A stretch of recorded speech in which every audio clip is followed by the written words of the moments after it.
Why We Bleep is sponsored by Signal Sounds. Every now and then I like to spend 3 months in a cave. Well, you know, it's just the way I kind of like to have a bit of me time.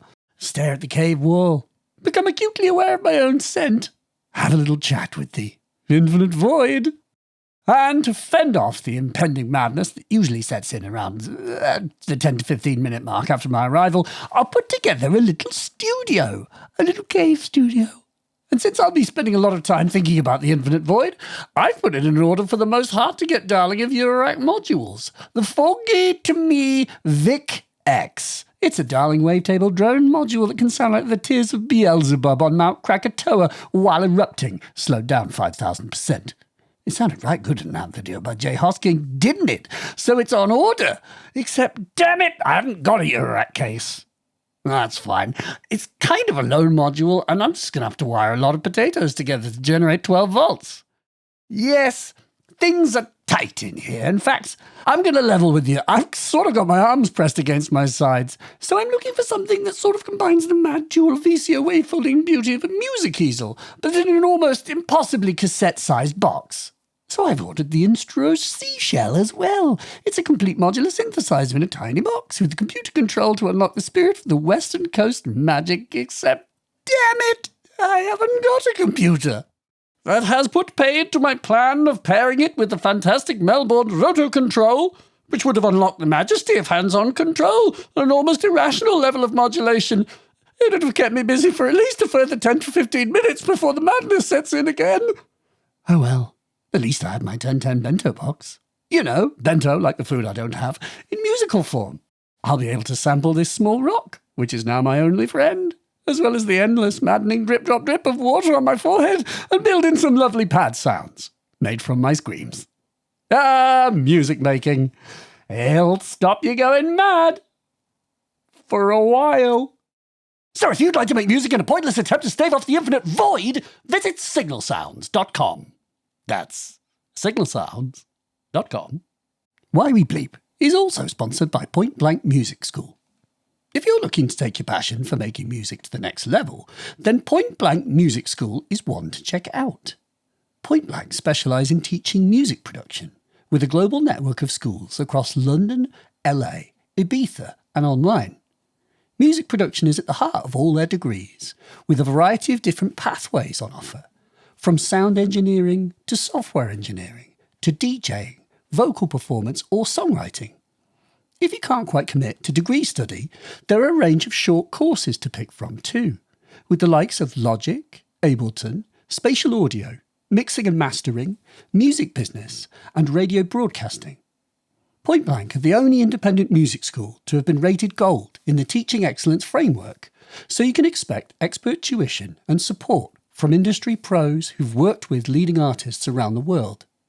Plus, they've recently opened a new 30,000 square foot campus with the latest Dolby Atmos system, SSL mixing desks, Pioneer DJ gear, and all the kit you need to make great music. Applications are now open for September, and they hold monthly open days at their campus in Shoreditch, East London. So if you're intrigued, book a spot to check out the studios, meet staff and students, and see if it's the right place for you. Visit pointblankmusicschool.com to learn more. Why?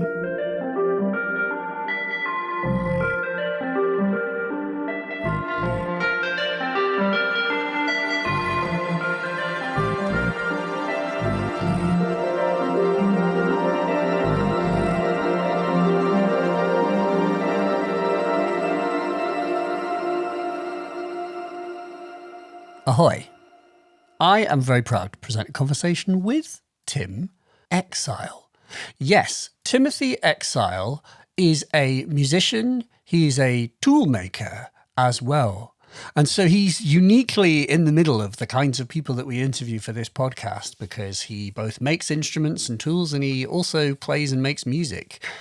And you may know Tim behind Native Instruments products called the Finger and the Mouth, which are very cool tools probably like 14, 15 years ago now, where you could, with the finger, you could basically mash up audio by just pushing keys on a keyboard. And the mouth, you could make sound by just humming and singing it, and it would turn your voice into like an Incredisynth. And Tim has made a great many things, but I think it's worth highlighting that Tim has had a whole career as a musician. Tim has had releases on Planet Mu, Warp. Have you ever heard of them? Never heard of them. And made the intelligent dance music, and was doing so with like Pro Tools and just an irrational quantity of micro editing, or in Tim's actual words, it was a bunch of Reaktor shit edited to smithereens in poo trolls. Which, Tim has basically made music the hard way and then built his own tools to make music the slightly more easier way. And I mean, Tim really built it. Tim started using a piece of software called Reaktor and became basically a wizard of Reaktor. And he built a thing that he called the Flow Machine. And the Flow Machine is a live performance instrument that runs on a computer, but is controlled with like ye olde Behringer controllers and like a keyboard and a keyboard, the black and white type and the square, QWERTY variety. And basically Tim would improvise live music and make crazy, wild drum and bass off the hook, improved, using a computer, but not with him looking at the screen. And he started doing this in like 2003. He said he went to Sonar and was basically, there were a few other musicians doing it, but not many. He is one of the first to do it. And of course, now we have ledges like Beardy Man, who are sort of doing that now, but using Ableton and Touch Designer and other sort of systems. But I think it's really worth noting that Tim was basically, and always has had a vision for what he wants to be able to do. And he is aware that that vision does not exist. Like he will go, I want to be able to mash up breaks immediately and instantly. Why can't I just do that? Why do I have to like put it into a sampler and chop it up and do it the offline way? And so he would build things. He says, that is my superpower. He's like, I just have a vision for things. And now Tim went on to found a company. The company was called Endless with 3 S's, and their product, Endless, which I've mentioned here before because I was very, very, very, very, very into Endless. Like, I think it, and as I will explain in the podcast, there are many significant things in it, with things that Tim got from building his Flow Machine. He basically imported the most important aspects of the Flow Machine to Endless. And unfortunately, the Endless company wasn't. And Endless fell apart because in like 2023, right at the point at which Tim had his first children, and they had twins, Tim was diagnosed with bladder cancer. And the fallout of dealing with bladder cancer, as well as the straight up difficulty of running a company and, having outside investors and having to keep them happy and so on and so forth.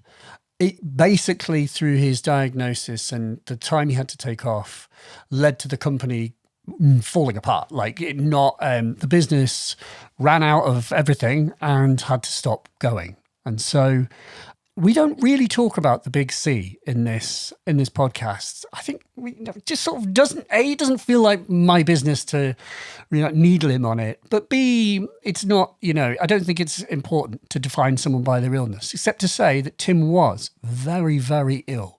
And I am very glad that Tim is with us still.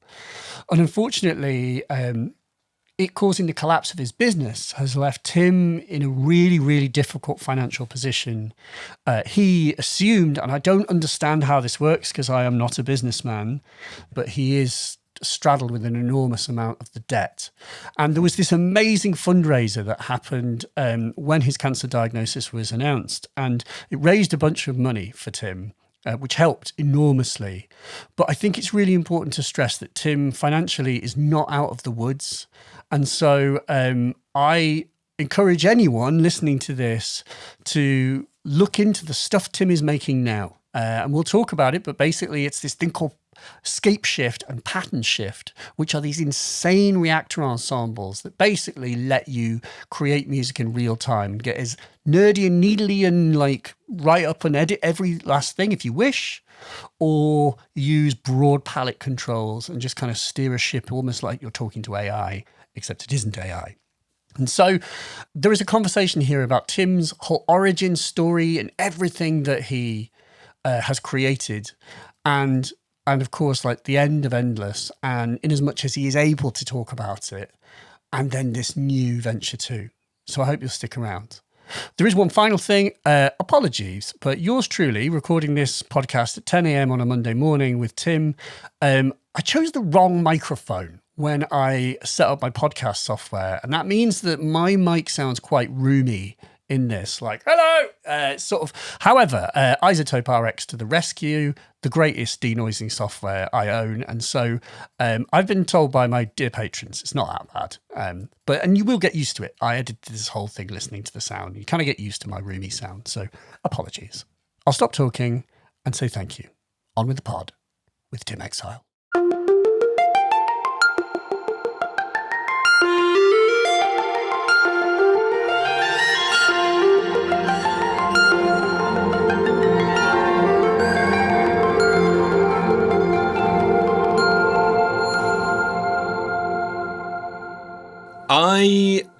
I hail from the Cotswolds. I grew up in just outside a little village called Gotherington, which is just outside Cheltenham. Countryside, yeah, proper countryside. I mean, there was like a road that went past us, but that was it. Well, it was like a small hamlet of like 7 houses, and we'd get snowed in a few times each winter, and we'd pool our stuff and get hoiked around to each other's houses in sledges as toddlers, that kind of stuff. It's quite idyllic. I mean, it's not, it was like a relative, sort of a humble small house, but it was in the countryside. And certainly, well, like all the way through primary school, I didn't really fit in. So I spent a lot of time on my own, basically building Lego. So I think, the loneliness of the countryside is one part of it, just shaping. I guess you just have to fill your time with something. So you I suppose to some extent you kind of go in on yourself in healthy and unhealthy ways, I think. And then the other one is just, I don't know, having that direct connection with nature. There's something very, I think you get attuned to the sort of healing properties of nature. And so you crave it. What were you doing creatively when you were a kid? And did you have music in the house? Were you getting music kind of pushed on you in any sort of meaningful way? Yes. But if it was like 1900 was the cutoff time, not PM, like the year. Yes. All music has to stop at 7 PM. Yeah. No, it was basically classical. My mum particularly. I mean, the first thing that apparently, so my mum says, the first thing that I said yes to was a letter that came back from school asking if I wanted to learn the violin. And I just said no to everything before that, and she just sort of held up and and she assumed my answer was no, and I was just like, yes, I want to learn the violin. So that was like a big part of my sort of primary school years. Do you know why the violin? I suppose is the why. Yes, that. It was the first musical instrument to come my way. That was the first musical opportunity I'd been given. I think, as far as I can remember, it's not. I was 4. It's a pretty. When you think about it, my brother had a violin, and my dad called it the violin because it's not. Right. Oh, yeah. It's not a cool instrument to learn, nor is it forgiving to the amateur hand.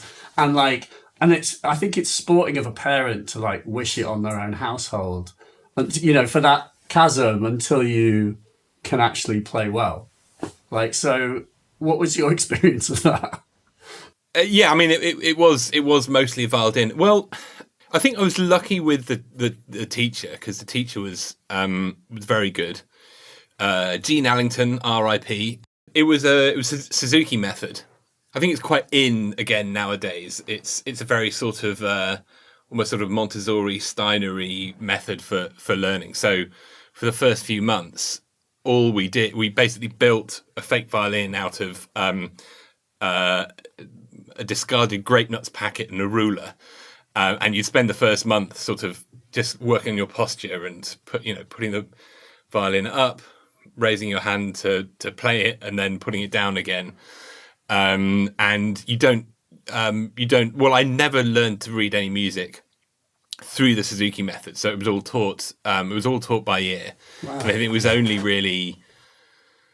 I think I was 5 years in before we started to even think about like reading music. So, and there was a really great community. So there were loads of kids in the area. So this teacher, she came down to our area and she'd teach lots of different groups in different schools, and she brought these groups together. So it was probably my first kind of social thing, or the first thing that I kind of felt that I had in common with other kids, maybe. Mm. I took it to grade 8, and I got a distinction in my grade 8. But by that time, it had become a sort of CV point scoring thing. And this is like, I think I was in, when did I do my grade 8? I think it was like lower sixth form, whatever. I don't even know what that is nowadays. And by that it was like we were getting into the sort of UCAS university applications zone. Yeah. I had a sampler. I had a sampler at that point, and then that, I was going to say, this then begs the question: is if at that point it was kind of a point scoring thing, where did your interest go? Well, obviously, if you had a sampler, how do we get there? So bootleg rave tape from friend's brother, age 12, mind blown. What was on the tape? Do you remember Oh God, I can't remember. I mean, it's a bit fuzzy. I think it was like a compilation that wasn't even that kind of underground. I think it had stuff like Rosala on it. So it was.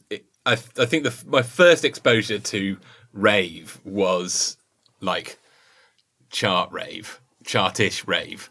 It's like Rosala and Bazaar Inc. It's like crossover stuff. But then I very, very quickly found the local kind of curios shop in Cheltenham called JJ's that sold like poppers and death metal t-shirts and bootleg rave tapes. So I very quickly got into all the Fantasia stuff and all those kind of tape packs. And that was I slid faster down that rabbit hole than any other rabbit hole ever in my entire life. The thing is, I wonder why. Like, why, if you'd not, why would you be a sucker for that? Well, my mum in particular, my dad as well, but my mum was very keen on us listening to classical music and appreciating it.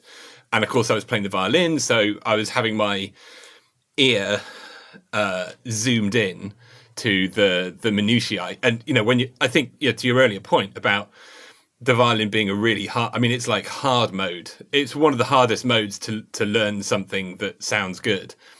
And I think in the process of learning something that's really hard, then you do get really attuned to the minutiae, because you can play a note on a piano, and if you play one note on a piano, you could sound like a concert pianist. You don't know, but you play one note in a violin and you instantly know how good someone is. So I think I got very attuned that way. And the sort of like the differential between the music I'd heard, I like the wildest, craziest, most modern thing that I'd heard before rave was Dire Straits. Yes. So I think just the sheer differential of like ballsiness and otherworldliness and freshness, zeitgeistness. Yeah, and your mates were like listening to it. So there's that. Well, no, they weren't though. Oh, right. That's the thing. There was most of my, like 90% of my mates were like grunge. It was all Nirvana. There was like the grunge indie. So it was like Nirvana, but also like Ride, Ned's Atomic Dustbin, this kind of that sort of thing. And most people took the piss out of me for liking rave. It was so good that it was worth sucking up the ribbing for being a raver kid. So then you got into this via tapes, but then where does the Akai get into it? How do you end up with some kit?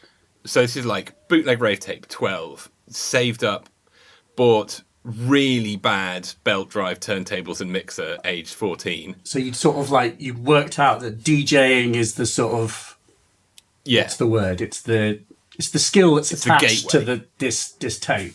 Yeah, and I think even then at 13, I can't remember when my first issue of Sound on Sound was, but it was quite early on, and I was reading articles that were just so far above my head in terms of my level of comprehension, and I was just like, but look at these pictures, look at all these Russians in his studio, yeah.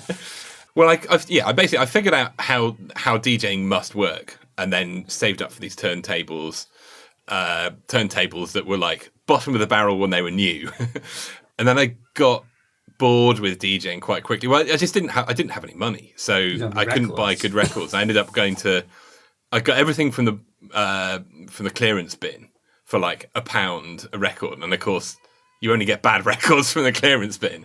So as soon as I could prove that I could like beat mix, I just got incredibly bored. Yeah. So I went to Tandy and bought some like extra potentiometers and some like a phase switch, and then modified one of the turntables so it could like go from 0 to 100%, not just like ±8, and then it could go backwards as well. And then it broke pretty quickly, and then I lost interest. That's pretty sporting that you modded it. But then, so samplers, you'd obviously read Sound on Sound, so that will give you all the clues as to like the gear, right? Yeah. So, I mean, the sampler I got for my 18th birthday. So actually, to be fair, I probably had done my grade 8 before I got the sampler, but that was basically like a mega whip round from my family. I got nothing else for my 18th birthday apart from what sampler exactly? An Akai S1000 with 32 megabytes of RAM, second hand. That's a lot of book tokens to pay for that bad boy. Yeah. No, it was, well, so school had a recording studio, and that was like a gateway thing, and it was like a sort of A level music technology, circa 1992 level of technology. So it was there was very little fun in there. Well, there was some fun. There was a Juno 106. What? The school had a Juno 106. 10 years later, I would find myself in a school that had like Yamaha PSRs and nothing else. So that was pretty good. Yeah. Well, we had, I mean, the stuff that I was kind of like ushered towards was this like really bad PC. No, well, they had an Atari, or someone had, there was an Atari with Notator there, and a really bad MIDI sound module. And that was what I was ushered towards. And they were just, oh yeah, and there's this old synth gathering dust in the background, which is the Juno like 106. An MT32 or something. Right, yeah. Interesting. I have an Atari here, of course, and I have a Notator dongle as well. Anyway, so good. Yeah, so that is quite legit. Like, in all fairness, like did that really influence you? Because it surely must. Yeah. Well, I was the first stuff I started doing was on. So they had like a Fostex R8. R8 was it, the reel to reel? And this big like Soundcraft. It's like 16 channel, 8 bus, 2 track. Yeah. Good. Yeah. A big mixing desk. And like a microverb, and this R8, and there was like a live room and a mix room, and I just started dicking around in that. So the first stuff I made in the studio wasn't sequenced at all, and I was trying to make rave stuff, but I was literally just like playing little lines over and over again on the Juno 106, and like going and then playing some drums, and I had zero idea how to mic up drums or record. And there wasn't really any kit to mix. I mean, you had the EQ on the channels on the Soundcraft desk, but you're like, why doesn't it sound like a drum machine? yeah, exactly. I'm trying to make like trying to like robotize it. I mean, I've heard that where people are like, I can't understand how that drummer's so good. Like, and it's like, not understanding what a drum machine is. Like, you had the opposite problem. That's amazing. This feels very non-provincial in a sense. I'm really impressed that your school had that kind of foresight, because it clearly had an effect. Yeah. No, it massively did. It was a very weird school. It was kind of like Hogwarts. So basically, it was this old, very old building. It was a boarding school, and basically because I was like a kid that didn't fit in at primary school. The plan was for me to go to the local comp, but I was a troubled child, and I didn't really fit in, and so there was lots of kind of back and forth because my mum was trained as a teacher and latterly went on to become a head teacher, so she was plugged into the whole education world. Okay. So, and they sent me to this fairly sort of like liberal boarding school. It was like half an hour away, so it was kind of just beyond the daily commute, but it was boarding only anyway. So you did board. So I did board. And it was amazing. I had an amazing musical education, and it was in this tiny village on the top of between Cheltenham and Cirencester, right in the heart of the Cotswolds, just beyond stunning. Steam train to get there, of course. Exactly. Yeah, from platform 9 3/4. I mean, it really was like that. And all the teachers lived in the village. Most of the teachers lived in the village, and it was way beyond a scale. I mean, it really was a community. By the time you get to the sixth form, like you're just hanging out with the teachers and going around their houses and having a glass of wine in the evening. I mean, it's that. And so people they just really, really cared. Huge amount. You had your Akai sampler, but what did you sequence it with? The Atari that was in the school recording studio. You brought your sampler to school so you could finally, and so you had Notator and an S1000, which is Yeah. So exactly. Do you finally make some rave? Did you suss it? Oh man, I just remember that. I mean. But it was so far out. It was so far out of what we sent a few demos into Future Music, and when I say we, this is so I had my really close friend Marcus, and we we're the two music scholars.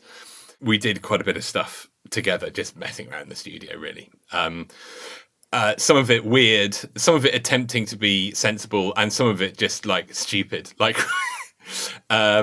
we made this happy hardcore tune because we figured out how to get a kick out of the little Yamaha general MIDI sound module thing, and how to overdrive the gains on the desk. So we had this gong gong gong gong, but then we were singing hymns over it. It was just who would true valor be, and then pitching it up. Speeding up, pitching up. Anyway. I don't know why that wouldn't work. In the right, to the right audience. I think we actually sent that demo to Dougal and Sharkey. We found Dougal and Sharkey's address and sent it with a note saying, "If you want to play this at Helter Skelter, you can." History doesn't relate when that got played. I would have thought it would stick in some people's craws. There'd be an apocryphal story of there was this hymn. There was a Gabba hymn. Yeah. Absolutely amazing. Yeah. Helter Skelter turns into a sort of evangelical cult. I mean, brilliant. So then did you, I suppose then the question is post-school, how do we get to the kid who's using Reaktor? I went there in 1990, so it was 89, 1990, when there was just this, when it suddenly rained technology. I think it was 96 when I got the Akai. And then things progressed quite quickly, because then I took a year out after school. Didn't do the sort of gap year travelling thing. It was a gap year, but I just stayed at home, worked in the local hotel at the Downstone Stand Hotel. Tim speaking. How can I help? As a receptionist. Wow. Still in there. It's still in there. And basically saved up for a bunch of kit, lived at home rent free, did nothing else apart from work and save up for kit and then buy kit.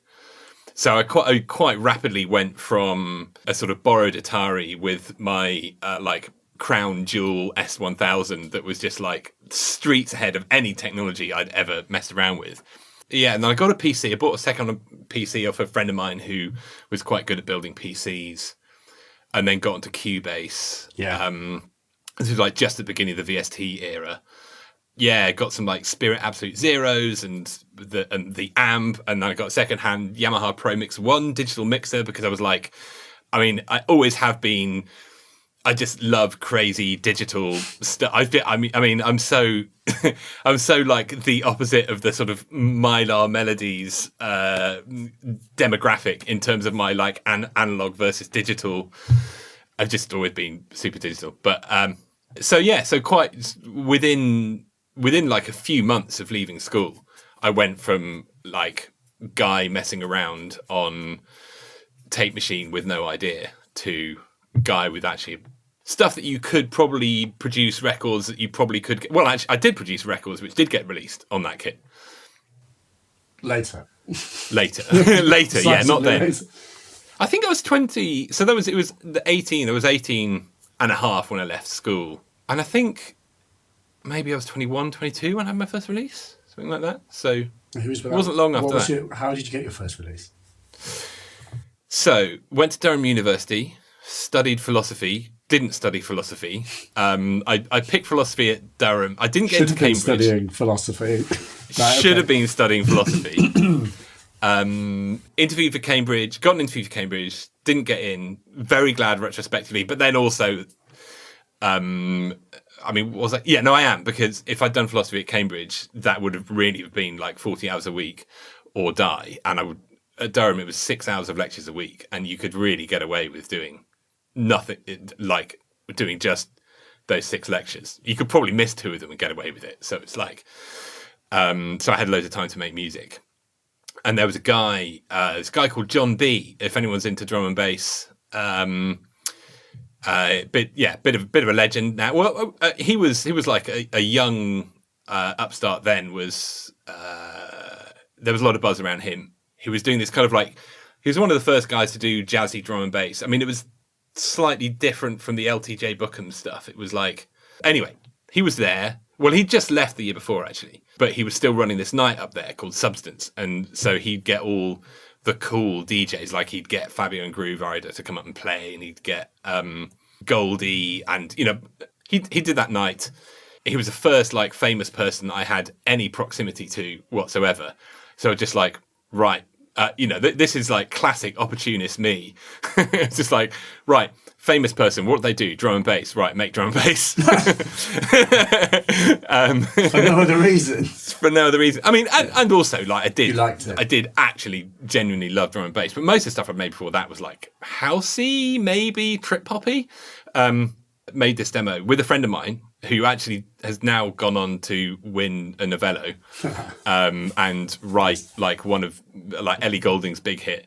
But, you know, we were just like kids messing around. So, and he was more songwriter and less techie. So I ended up just running with all the techie stuff. Made this drum and bass track, gave it to John B as a tape, hounded him every time he came back, said, you listen to the tape, you listen to the tape. And then one time he had listened to the tape and he was just like, oh yeah, it's pretty good, I want to release it. And I was just like, I think the world invented data moshing in that moment just for how I felt. Yeah, that was wild. And then obviously, like, I think it took 2 years for it to come out after that, but still. You had a record. So, you know, were you Tim Exile on that? No, I was Exile. Or well, Exile. It was me and Johnny. This guy Johnny Latimer. Where did Exile come from? I have to ask that. Yeah. So it was most of these conversations about the record take place in this club in Durham, which is kind of mostly a sort of like student bottle club, but once a month would transform into this like dark drum and bassy club. And so all the conversations kind of take place in that backdrop, which is kind of hilarious. Yeah, John was like, you need a name. You need to pick a name. You need to pick a name by this date. And we went to him and we're just like, yeah, okay, we want to be called Outcast. And he says, like, no, you can't. There's someone who's already called Outcast. So I was literally like, okay, synonyms for Outcast. Exile. So, I mean, it was like, there was so little thought that went into that name. It's just a name, isn't it? It doesn't really. It's just a name. Why Outcast? Was that just because it was like Outcast? Well, we were just trying to be what we thought drum and bass was at the time. Edgy and like, yeah. So he releases this thing, and then, I mean, I suppose to fast forward a bit more, you like, how do we get to? Like, I'm curious about when I first became aware of you is through the Flow Machine, is through seeing what you were doing live, and I suppose then my question might be how you go from that to this. Obviously, there's a big change in years and technology that has to happen because, as you said, you first got into Cubase, as I did actually. I had Cubase at that point where it started to become audio capable, and so suddenly a computer could do so much more than you didn't need an S1000 anymore. So I suppose, how do you then get into that kind of live realm and this idea of like live drum and bass? How does that happen? Well, I mean, I think the violin had quite a lot to do with that, because, it was live. So my first experience of music as basically a toddler, like 4 years old, was a thing you do rather than a thing that you design, if you see what I mean. And my first experiences with trying to make it as well were like, well, you do it and you record it while you're doing it, and then you can layer up recordings of you doing it. So, the doing thing, that's been my kind of MO. And so, to a large extent, I felt like a fish out of water doing the whole production thing. I mean, I got really, really into it, and still love the degree that you can go into the details and finesse things. That's great. But when I first heard that kind of, sped up, chopped up, rearranged breaks, I was like, oh my God, that is just the sickest thing in the world. And I would tap out, because I was playing the drums quite a bit then as well. I also played in a couple of bands. I attempted to play every instrument in various different bands. Wow. To varying degrees of success. Well, varying degrees of failure, let's say. But so I was always, when I heard these breaks, I was like tapping them out on the desk, whatever, and just tapping out my fingers. And so I always wanted there to be a machine that would allow you to play jungle breaks. And yeah, it's weird because samplers do allow you to do that, but I was thinking of MPC 60, but you'd sort of set your stall with the S1000, hadn't you? You haven't got an MPC. I don't think I even knew about MPCs. I think they were just. It wouldn't be written much about an SOS, would it? It's in the sense that they would be more like. It's funny to think that, but that's probably true. You could probably look back and find word cloud instances of the word MPC versus S, because it's a very studio mag, so it would push you to studio technology rather. Obviously, an MPC is a studio tool, but it has it's for a different type of music, isn't it? Yeah, it's funny though, because I just never a thing with a grid of 4x4 drum pads. It was just never really on my radar at all. All the stuff that people were falling over then was like the ESI 32 and the S900 and then the S2000 and all. That was all. It was all like rack mount samplers. That was just complete sort of. That's what you got. Blinkered brains on these rack mount samplers. But yeah, I don't know. I still felt like I just wanted to play jungle breaks. Yeah. So I was just voracious in my appetite for new ways of processing sound. So I think I remember in the sort of university holidays being back at home at my folks' place, just on a dial-up modem, scouring the internet for the weird and wonderful VSTs, and there were. You could find it was in the era where you could start to find weird stuff, and people were beginning to make weird stuff. And I just couldn't find enough weird stuff. And then I eventually ran into Sync Modular, which was the precursor to Reaktor. Well, Reaktor was already out, but this guy, Vadim Zavalishin, that was his project, Sync Modular. And then Native, I don't know, bought him out or absorbed him or somehow folded him into the Reaktor team. And that was the first thing. Sync Modular was the first thing that I paid, first software that I paid any money for. If you wanted to load samples into it, you had to get the license. And I was just like, that's exactly what I wanted to do. I wanted to build my own stuff for messing around with samples. And then about like a month after I paid for that license, I got a message from Native Instruments saying, Vadim and Sync Modular have joined Reaktor. Sync Modular is no more. But if you pay for a license, you get a free version of Reaktor. So that's how I ended up getting into Reaktor.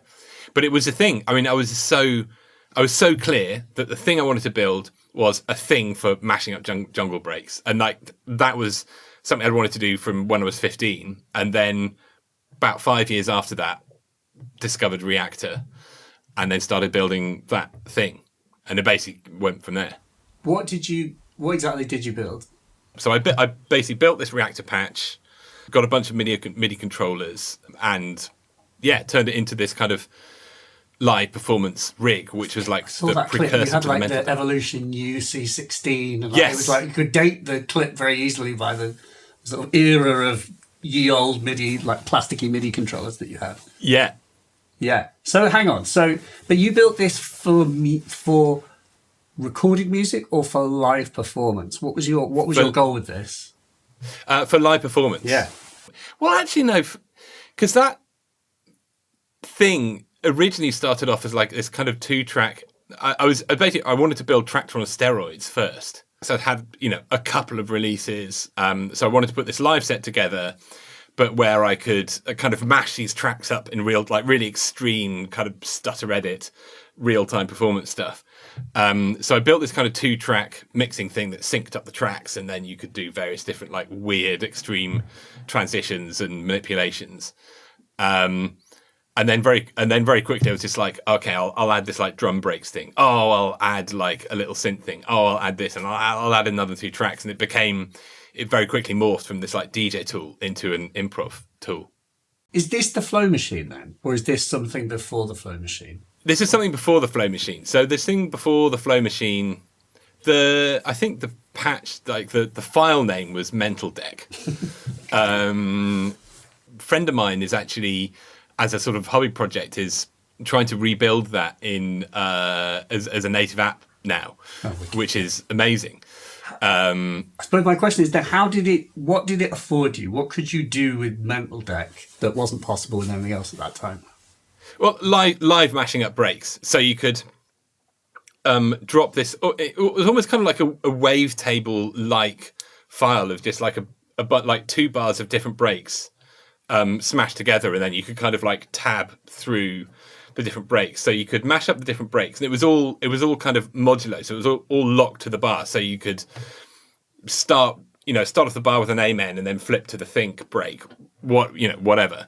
And then you had a bunch of like mapped to the keys on the keyboard.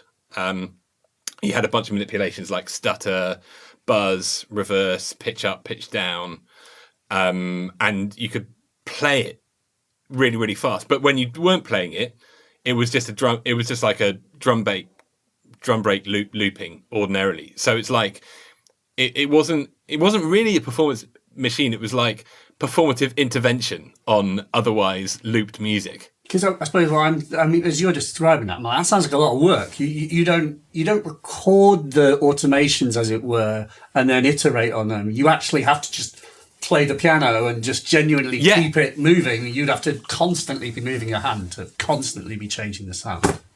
Yeah, but it's such a great way to deal with on-stage anxiety, as I found out when I actually started to tour that regularly. It's going to be my next question, is how did the live performances go?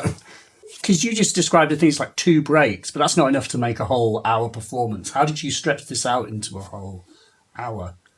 Well, I had like a whole bunch of these sort of 2-bar loop wavetables, if you like. There was I did a bunch of like kind of mashup stuff. Like I had a Britney's Toxic at the time, and stuff like that.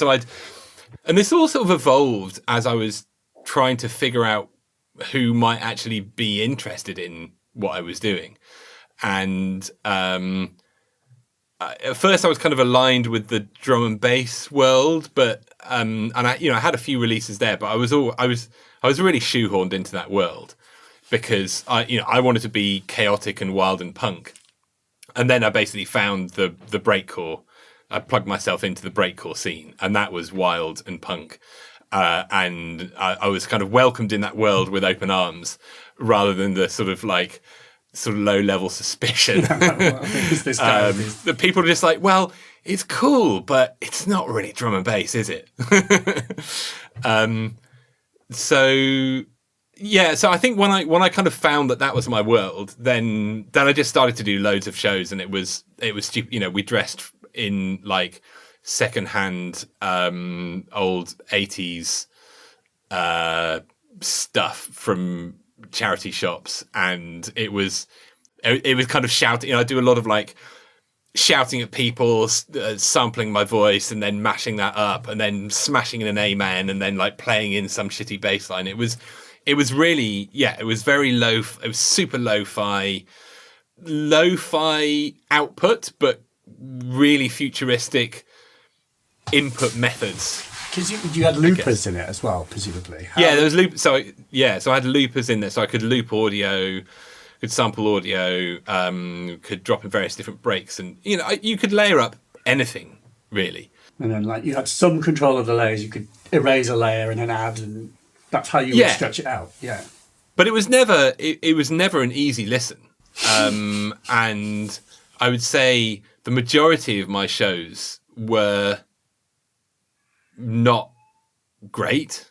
Were the kind of shows that were what just is like great? Did people enjoy themselves? Did you enjoy yourself? Well, yeah. I mean, I think that's the thing. What, with the benefit of hindsight, what has stuck was, isn't it cool that you can do music that way? Basically, it was never like a proposition for music listeners. It was the medium, not the message. It was the medium, not the message. You could say. Yeah. But you proved something, clearly. Not clearly, you'd absolutely proved something. There isn't really people doing, in this, what I would say now, the kind of like Beardy Man style way of like live improv electronic. I can just fart music out and it just fucking happens on stage, and like it or not, here it comes. Like that's bonkers. Like it was not possible to, what's the way of putting this? It wasn't possible to be single-handedly doing music like that before. It was possible to do it as a band, where you'd have everyone playing instruments, of course, but it was not possible for just a man on stage or a woman to do that. So, so then where did you take it? You obviously saw the potential, but were you unsatisfied with the music? Were you looking to make it more, refined or controllable or satisfying in what way? Well, I mean, I was, also just sort of opportunist. Like I guess what I ultimately believed in was the fun that I was having doing that. Where it was always going all along was me making stuff that other people could use. I mean, that was, just back then at the early days of Reaktor. I mean, I very quickly got in touch with the guys at Native Instruments. They invited me over, and I took this machine because they hadn't seen anything. This is before YouTube, so there were no clips of anything. I couldn't really show them anything of what I was doing. But I was still kicking their door in, saying, "Look, I need to speak to you. I want to speak to you about all the stuff I'm doing, and I've had releases on all of this." To what end what did you hope to get from that? I don't even know what I hoped to get from that. I think I just wanted to blow their minds. Yeah. Well, I just wanted their respect. It would be fair to say any sensible person would be like, that is obviously why they made this tool. They made Reaktor for people like you to do exactly what you do, something weird and impossible otherwise. Yeah, and that's exactly what Stefan Schmidt said to me when I went over there. It was 2004. Took that box of tricks over there, set it up in their office, which was like 2 rooms in a building in Berlin, in the Schilderstrasse building, which is now massive. They sort of crowded around. I gave them this demo of like live mashing up, and they were just like, "Yeah, this is why we built Reaktor, so you could do stuff like that."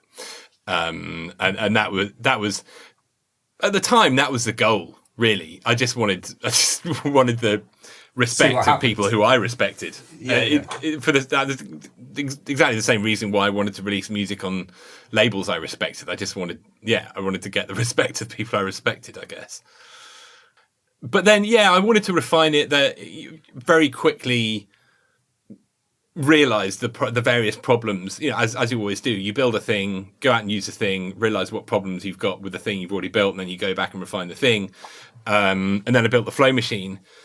What was weird about the flow machine, going from Mental Deck to the flow machine, was I didn't realize I had zero appreciation of how much kind of muscle memory that I built up with that Mental Deck machine.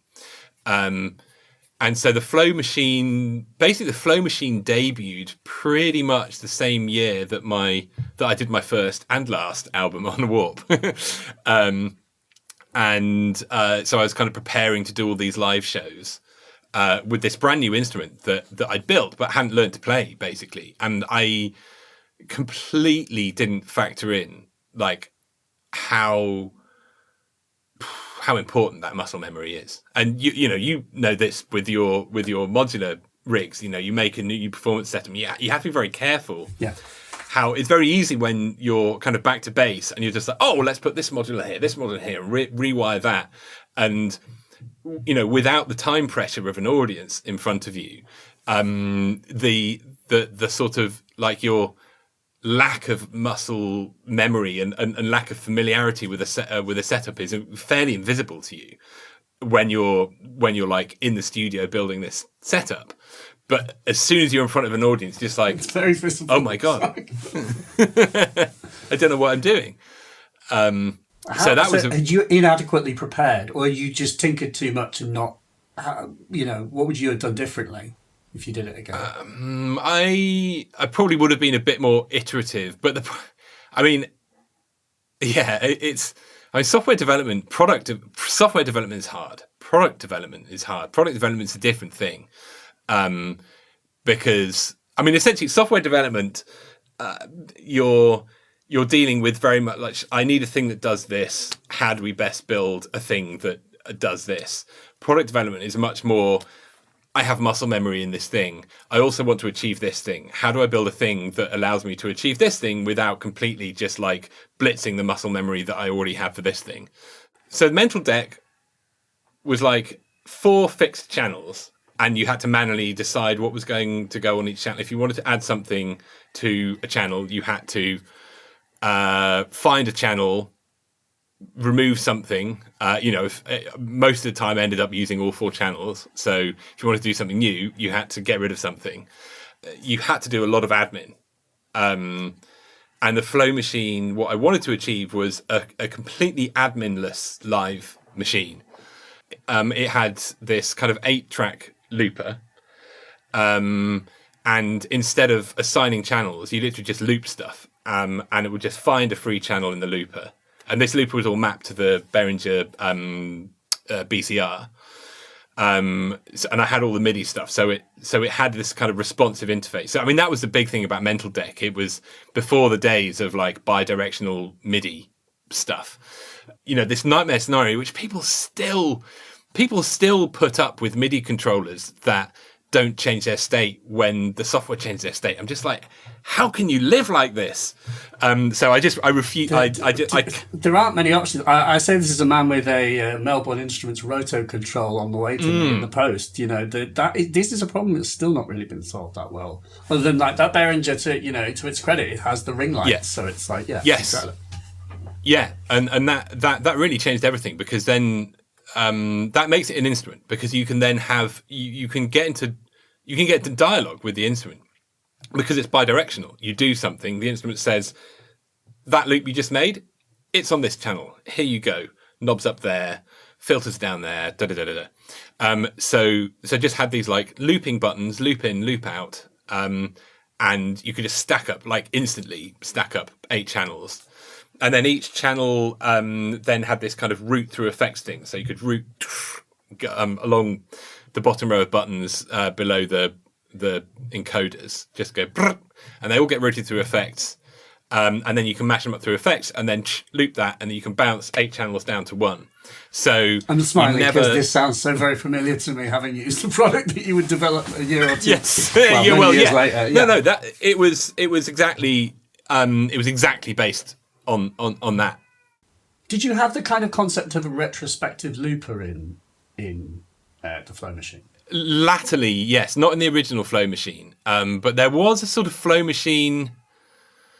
The original Flow Machine looper didn't really have any memory beyond the 8 loops that were in there. So if you bounced everything down to 1 loop from 8 loops, there was no undo. You couldn't go back. So that's another thing that I wanted to build in. You did.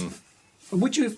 Because in a way, I'm like, isn't that just the most wonderful thing that it encourages, in a live situation? But what would be the situation where you'd want to like return back and kind of and do that and break open a loop? It's funny you should ask, because I always felt when I didn't have that capability, I always felt really constrained by it. I kind of felt almost like sort of pinned down to the future by the sort of the wave of the past would just like pin me down to the seabed of the future. But then when I had that functionality, I barely used it. It's weird. But anyway, like, I do know what you mean. It's like, but there is that aspect. I think about this in like modular sets and stuff. Like I had a go at using a looper, like an audio looper, and I was like, what's awesome about this is you can return to motifs, and there's it's nice, like comedians like have callbacks in sets, right? It is a nice device to be able to use, but. I prefer the idea of just having more physical hands-on control and just being able to like make new stuff happen. So it sounds more like a DJ set because you're going through.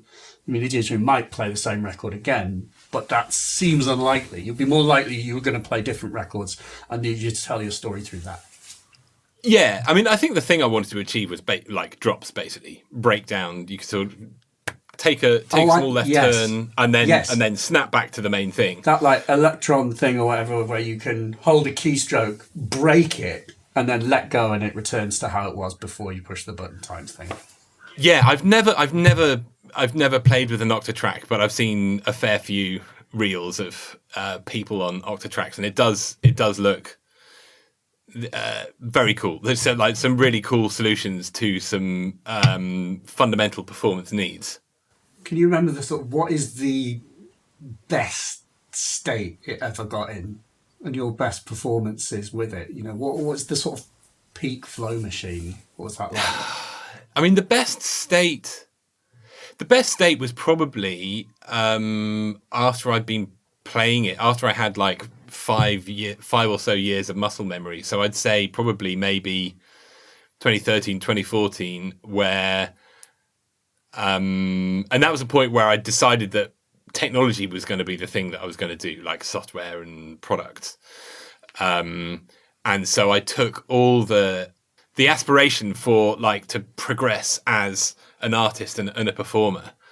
And I think in terms of the best performances, those are the best ones where I just like rocked up. I one of the biggest challenges of, like, particularly with the Flow Machine, the sort of the latter period of the Flow Machine years was also at the same time as I was getting really into Buddhist meditation, and I went really, really deep into that world and was like for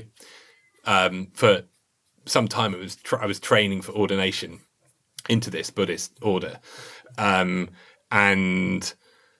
the practices that you're doing to work on your mind overlap a lot with the kind of practices that you need that will help you as an improvising performer. Really? And because I had a huge, the sort of the level of risk that I was exposing myself to by completely improvising live performances on a piece of software that I made and no one else had and no one else knew how it worked. It's just like insane. It's like the most risk and the most anxiety you can expose yourself to in a performance situation. So that was kind of like that in itself was quite a sort of a guru, as a you know, to have that situation as a teacher, if you like. And there was this period where, you know, I was doing a lot of this meditation practice and doing a lot of like looking at my responses to things. And I started doing that while I was performing, and then realizing that I'd often in live shed, I'd often kind of back myself into this zone of despondency, or just like, oh, this is just not working. This is shit. This is terrible. And for probably a year or two, I really focused in on like, okay, this is where I'm in that spot now. This is where I can really change things. This is where I can really rewire my mind to think differently, and to just give up all ideas of what the outcome should be. So I think the combination of that, like the muscle memory of playing the machine, the work I did on basically overcoming any expectation of how a show should or shouldn't go, and kind of moving away from putting performance at the center of everything I did, led to this kind of sweet spot for a couple of years where I wasn't really actively looking for shows, but I'd do a few shows, and they were just lovely, because I knew what I was doing. I made a point of not planning at all until I got it. I just show up with the kit, sound check, make sure it's working, go away until someone sort of tapped me on the shoulder and said, "It's your turn to play," and then I'd just go and press buttons, and it would happen, and it was amazing. It's like, it is very interesting to hear you say that. Like the fact that it is it sounds like you're saying that thing that basically, you know, you are possibly the worst judge of whether your show is good or not. At the end of the day, absolutely. The show is received by people in the audience, and you don't really get to control how they receive the show. You only get to control, like, and you do yourself the most favors by just relaxing and just saying, "Que sera, sera." Yeah, and you do everybody else a favor as well. I mean, people love to see someone who's relaxed on stage. I mean, ultimately, you're not really there. Well, I don't know. People are on stage for many different reasons, but a good reason to be on stage is to make people feel good. And a good way to make people feel good is to sort of model feeling good yourself as best you can. And yeah, if you can do that, then you'll bring people along with you, I think. Yeah, you're absolutely right. I saw Caribou last night, and he was great. And, you know, he's just a good example of, he's just having a nice time on stage. Yeah. A few people commented, like, he was having a nice, you know, he was enjoying himself. And that's sort of, that does just tell you how to react in that moment. Yeah. But I certainly know, and in the case of an improvised show, you are so vulnerable to a sort of creeping sense of dread because you are completely in control, but to a degree you are playing the game on hard mode. So you need to accept that you have relinquished some control, in the sense, if you had a pre-prepared set, you could be feeling rubbish. You could have like amoebic dysentery, but if you kind of push the right buttons and kind of sort of assumed what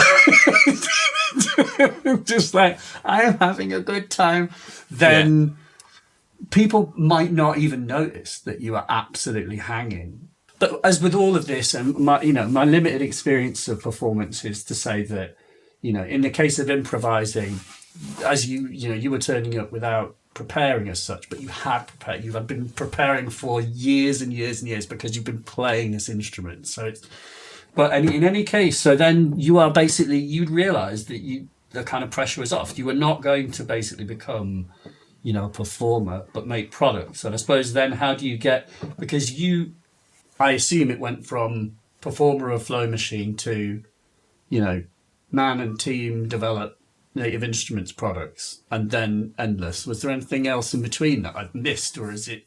The Finger in the Mouth with the biggies. There's another one called Flesh as well, yes. And that was so yeah. There's three ultimately.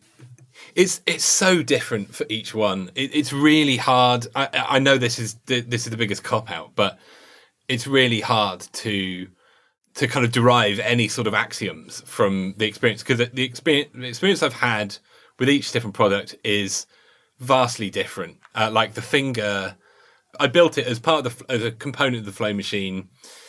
It took me 6 weeks to build the whole thing.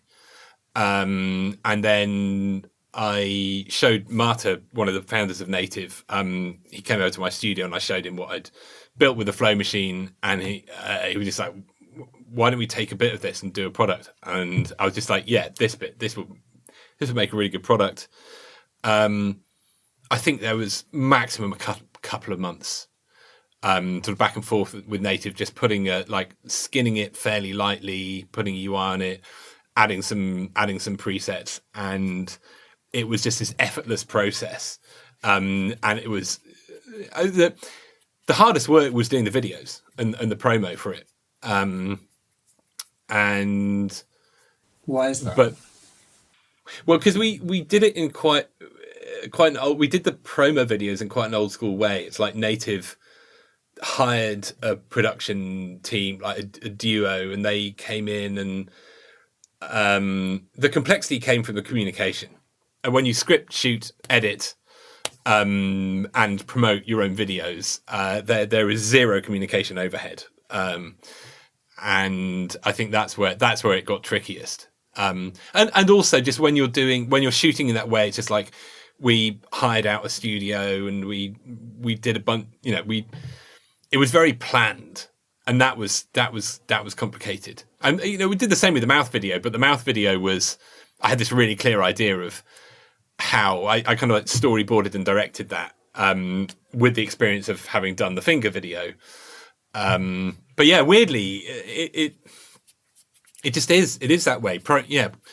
Telling the story about the thing, the cottage industry developer of software or hardware, me, are just like, I just want to build cool shit, and I'm it's kind of like build it and they will come approach, which just doesn't work anymore. It's like harder and harder, and in a way, stuff, isn't there? Like there's a lot of stuff to watch on YouTube, so it doesn't mean that your video pops up. Like I have been there where like other people are in control of the video to a degree, and it's not.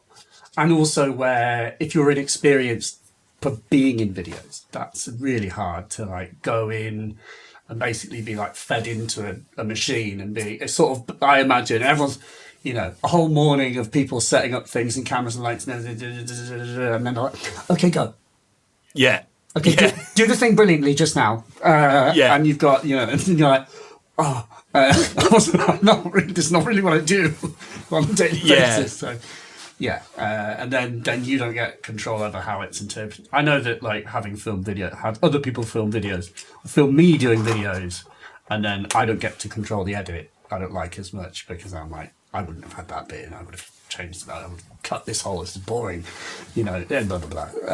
But yeah, but you did. I mean, you made some successful products. I mean, do you have any good memories of kind of how it was all received? Yeah, I mean, the finger and the mouth both incredibly well. I mean, the mouth particularly. I mean, the mouth went fairly viral. I mean, the video for the mouth. I remember the big. Like blue mouth. I still have it. Still, it's in my living room. And yeah, the video just went mega viral, and it sold an absolute shit ton, and gave me enough money to get a mortgage and then lose the rest on the company. Great, great. You didn't learn your lesson. Yeah, should have quit while you were ahead. Oh well, never. Probably, yeah. And this obviously leads us to this company of Endless.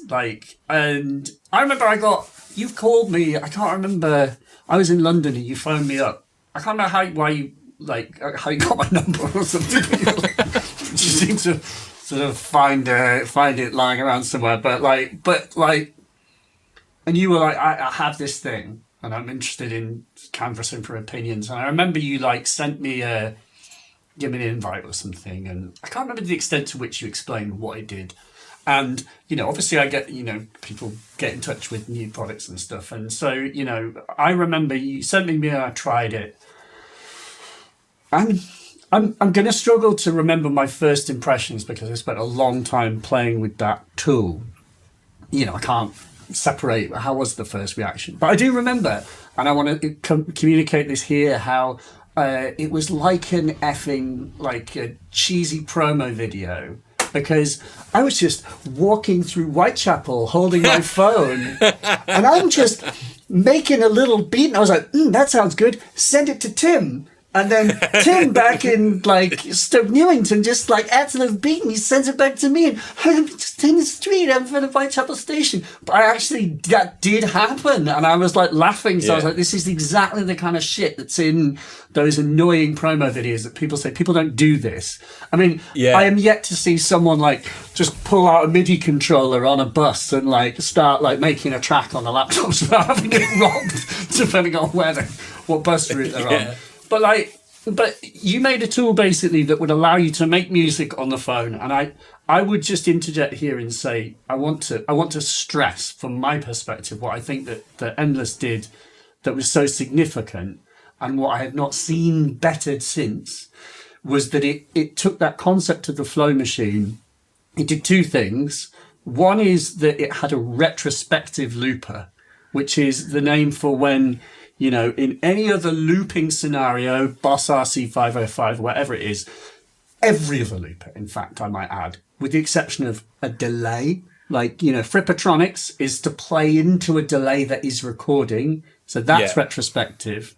But loopers require that you work out what you want to do. You're Ed Sheeran. You're like, that's what I want to sing. You sing it a few times to practice it. Then you push the red light. And when the red light is on, then you have to perform it really well, and then you have to stop it at the right moment as well. What you did was you created a looper that is always recording, and you just improvise, and when you've nailed it, you push a button that captures that last bar, or 2 bars, or 3, or 4. Well, it's a big chunk. And for me, that is an entirely significant difference that for some absolutely unknown reason to me, it's not that difficult to do. It just requires a buffer. Remind me why no one has done this. And then the other thing that Endless did that was so good was the fact that it by design forced you to progress tracks. Any piece of software, you know, like Cubase or something, where you are constructing music and you build your little bricks. You end up with a collection of bricks and you remember how hard it was for you to come up with all of those good bricks. So you end up reusing them and you copy them across and you're like, I can't be asked to write more new bricks because it was so much work making all these other bricks. And so you create loop-based music, which does not have an A, B, C structure, or A, B, A, B, C, B, C, B, B, C, B. You know, it doesn't progress. Whereas what Endless did was at every stage you could just push the button and it would kind of collapse everything down, and you were then asking yourself what's next. And so you would add something and it would only collapse up to a certain point, and then as you were describing earlier, you'd end up with this collapsed sort of file that was no longer accessible. You couldn't pull it open and get that. You actually could, because you could go back in time, but it was so significant because it created progressive music. The tool forced you to make progressive tunes that sounded more like, to cite an artist, it was more like Aphex Twin and less like someone very loopy that doesn't, you know. And those are the two significant things, the retrospective looper and this progressive aspect. And I don't see them being I don't see that in any other music tool. I suppose I'm curious on your thoughts, on that, and then obviously, in as much as you wish to discuss in that, like, what was that experience? It's fairly raw. Yeah. It's fairly raw. And also I'm under... Yeah, there's a lot of legal stuff. Yeah. I can't really talk much about it because of insolvency law. I'm not entirely clear what is acceptable and what is not, and I don't really have the energy or time to like really dig into it. So but like right now, it's sort of in a fairly sort of, it's in a bit of a sarcophagus that will maybe at some point in the future, I will open and start thinking about. But still, I mean, in terms of just the raw product, I mean, yeah, it's a carbon copy of the Flow machine in terms of how it works. Basically, with this added, so the retrospective looper that was in the Flow machine, this kind of eight channels that are assigned. So it's designed to play. It's designed to keep you in the flow as possible, and it's also designed for that to make that flow collaborative. Real time collaborative. Yeah, it's a funny one. It's the problem always was that the kind of the fundamental impossibility of the project, I think, was ultimately that to build something that is a creation product and a sort of web app was essentially just very expensive. Like it just needed a whole ton of engineers.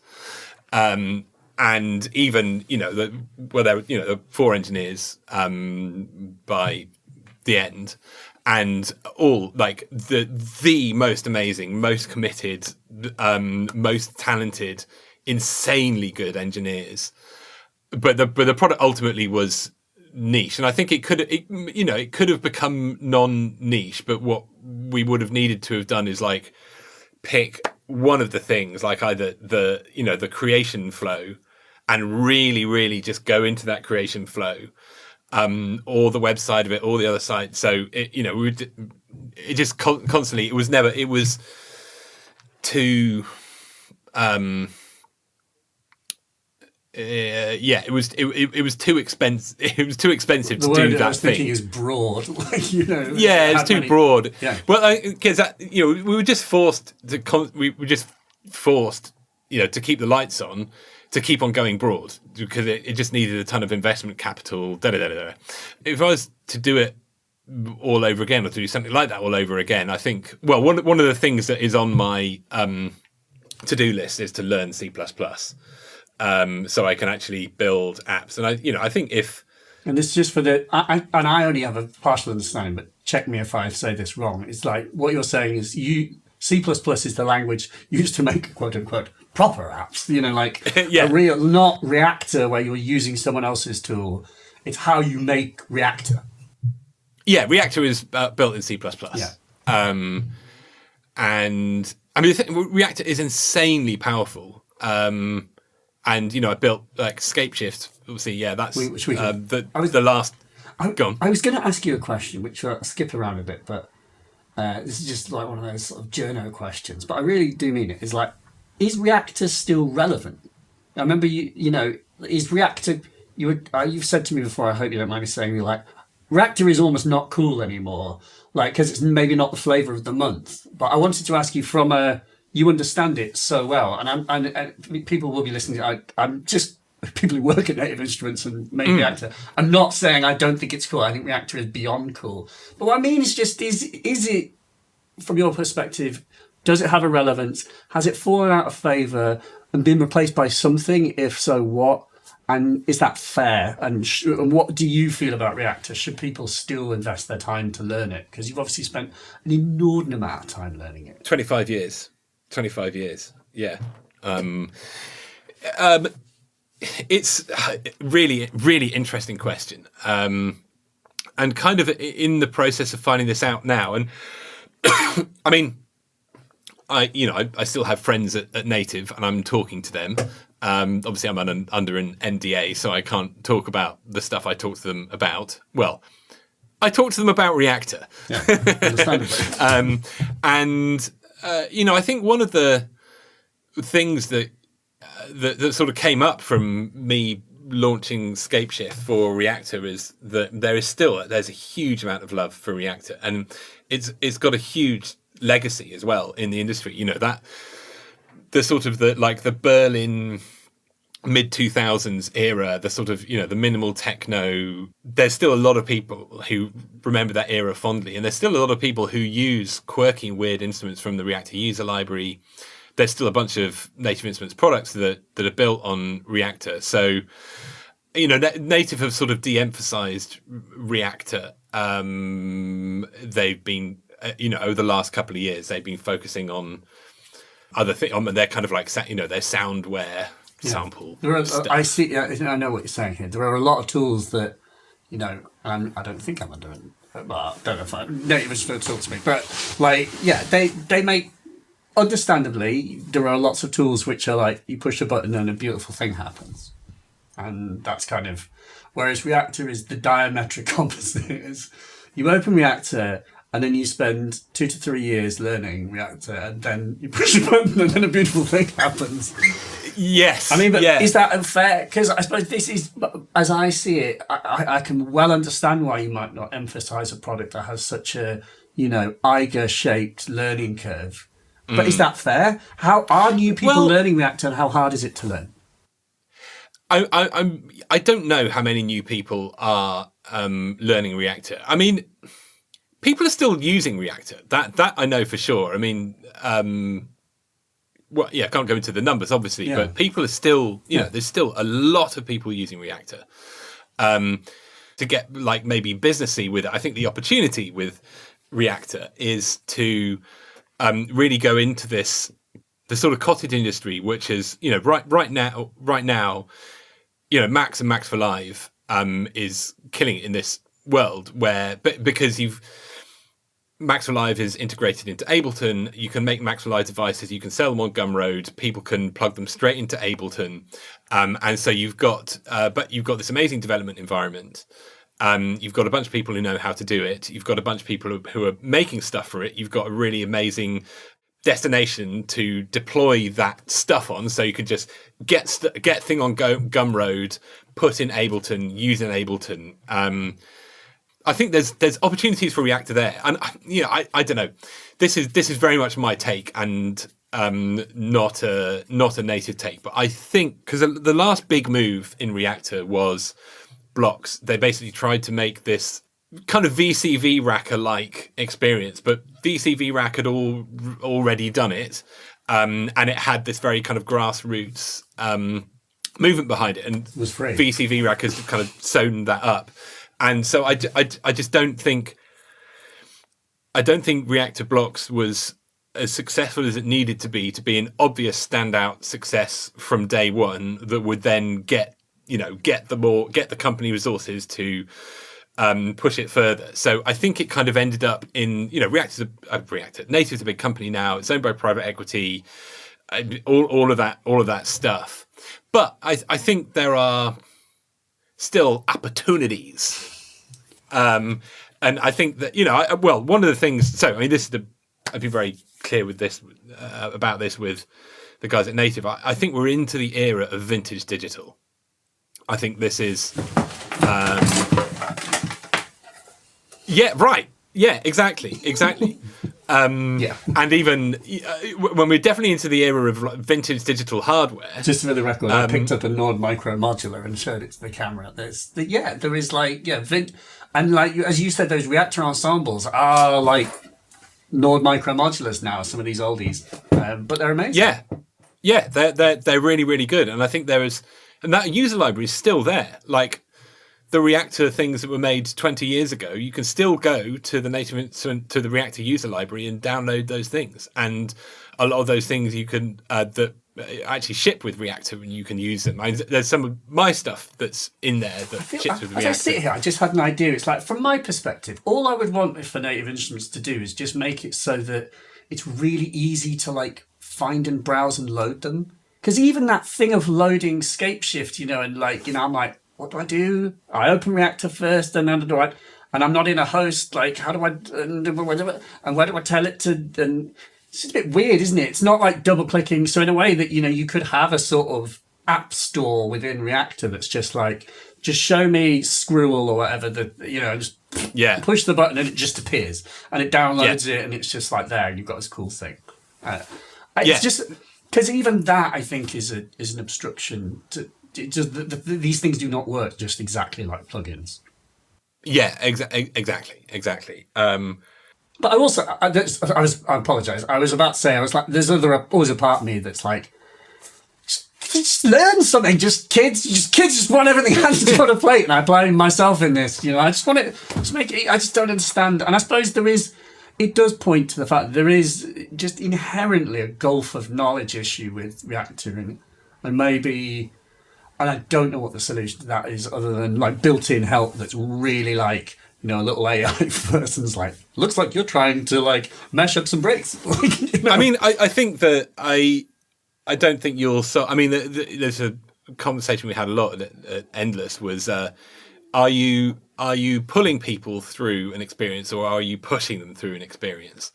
And pulling them being this like, you know, tool tips and tutorials and onboarding, and pushing is like, here's what you can do at the end of it once you've done this thing. And I think the biggest problem with Reaktor now is that there's just not enough. It's not obvious what you can achieve if you spend years learning Reaktor, because what it needs is like you say, an app store. It needs really easy loading. It just needs a bit of communication around this absolute treasure trove of stuff. I mean, it's a proper kind of like car boot sale, the Reaktor user library, because there's a lot of not shit, but there's a lot of stuff that people had just thrown together and thrown up there. But there's a lot of really, really amazing stuff as well. Curation could be a big thing of like, you know, here's like 5 devices for this. You're trying to do this, then try this. That could be blogs that help you with this sort of thing. And I suddenly had a thought, was like, is this not also like, you know, getting things like ChatGPT to like say, I'm looking for a Reaktor device that can do this, and then just, and then it's just like, there's your ensemble that does it. Well, a bit more like that actually. I mean, like, is that feasible? I don't, you know. Well, having I had my first experience in an IDE in VS Code a few weeks ago. It's like like Xcode, or Xcode's the Mac one. The Mac one, VS Code is more mature, and I was like, okay, I'm just going in. I'm going to install VS Code, install GitHub Copilot, and said building an app. I basically wanted an app that would capture a part of my screen and then display it on the Ableton Push 2 screen, because I'm building basically a live instrument based on Scapeshift and Ableton Push 2, which is cool.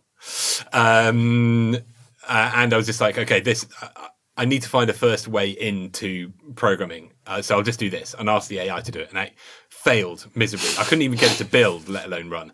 So, and I think that we're a long way from LLMs being able to...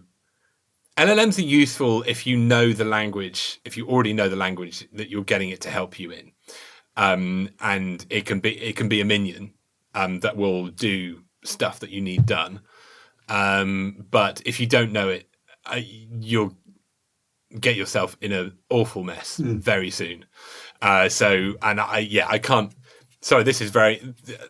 No, but like you're answering my question, which is that the answer is no. Like, the answer is no. Unlikely. Yeah. I feel like that could come. And I suppose what I mean is just this idea that you can just ask Reaktor to build you the thing that is in my head. Because I also think part of the problem is simply you, and I'm still not 100% sure clear how, but like you have the foresight to say that I want to mash up breaks and I will make it happen.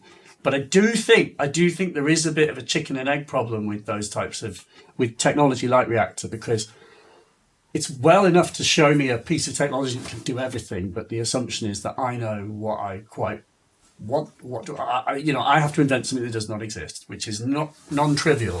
And like, I could obviously, if I actually sat down and thought, I'm sure I could come up with things that, knowing technology and knowing what I struggle with and what I think could be better, I might be able to come up with something, but that isn't a given. And am I prepared to, can I even think of something that doesn't exist that should?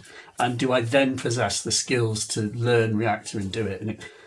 But I guess it doesn't take many people who can for it to happen, right? Yeah, I mean, I think I've come to realise sort of like slowly but repeatedly, incrementally over the years, that I think my biggest gift is a sort of combo of I have ideas, and I have the ability to kind of get clear about what those ideas would be, and then I have the sort of persistence to make that idea happen. And I think that's probably I'm lucky that I just have. I don't know how I got to being like that, but I am like that. And I think that's I have come to understand that it's rare to be all of those things. So I'm very lucky like that. But and that's not to say that, you know, we are all very malleable people, and you can decide if you really want to become a certain type of person, and you have some leeway to put effort into developing those skills. But with like learning anything new, like well, for some people it works. Like, okay, I want to, like, another thing that I'm learning right now is touch designer, and I'm doing the same thing I always do. Like, I've got a very clear, I want to do this thing, and I'm just going to dick about in touch designer until I can do that thing. But then there's so many kind of tutorials, and I have actually, to be honest, I have found them really useful. Like going, just watching a video about someone doing something that isn't quite the thing I want to do, but I learn a lot of things about the thing I do want to do. But there's sort of what I really don't understand, and I know that there are people who think like this and work like this. Is hey, I want to, you know what? I want to learn Ableton. So I'm going to do a course to learn Ableton. And learning Ableton is an end into itself. Like that's just so diametrically opposite to how I work. Yeah. I'm just like, I want to do this thing. How do I do this thing? Oh, well, you probably need to do this thing and this thing. And then you need to do, figure out how to do X, Y, and Z in that thing. And then you'll be able to do your thing. I mean, you're blessed at least to have these original ideas, I think, because that's like people. I think you know, certainly in the case of modular synths and things, I get the impression that some people just get into these things because they just seem interesting, without necessarily having goals in mind. Yeah, but I think that from a creative point of view, I think that is really, really important, and I think I still feel that a lot of the sort of MI industry fundamentally doesn't really understand what people are doing and why they're doing it. You know, we're still selling picks and shovels to, well, I mean, I think less so. I think particularly in the sort of modular world, people are realizing that this is, it's a real culture. It's a church, and there are rituals, and there's a congregation, and you know, your practice is a sort of probably more a spiritual practice as much as it is a creative practice, or it's, you know, it's a mental health thing. It's something, you know, your studio is a place you go.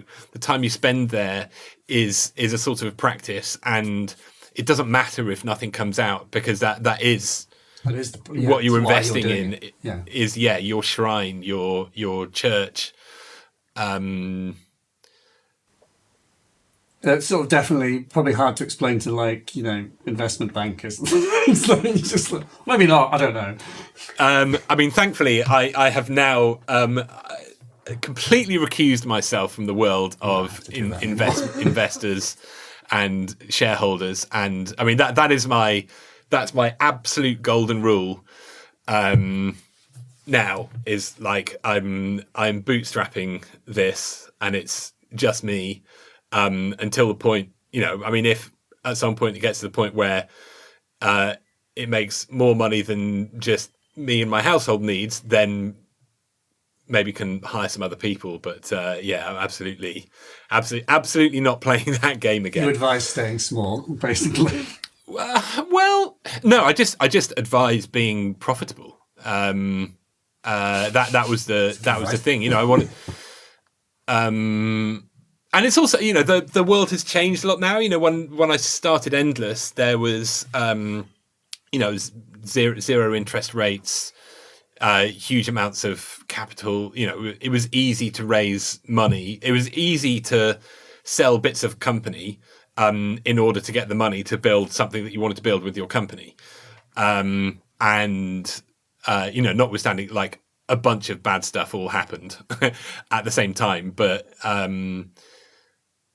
to make that less possible, but it's just very hard to raise investment right now. And also, and the other thing is that, well, if you want to raise like venture capital, then you really have to show that it could be $1 billion company. And with Endless, we just constantly went from just, oh shit, we're running out of money, we need to do another thing to fill the coffers, and basically we never got enough money to actually really get the product to a point where it was good enough. So we're constantly like, oh, there'll be some money over there, there'll be some money over there. It's like scrabbling around, and we could never, and rightly so, like we never got any like big investor money, because I think all the big investors realised that it is a niche, and I think that's a really good thing.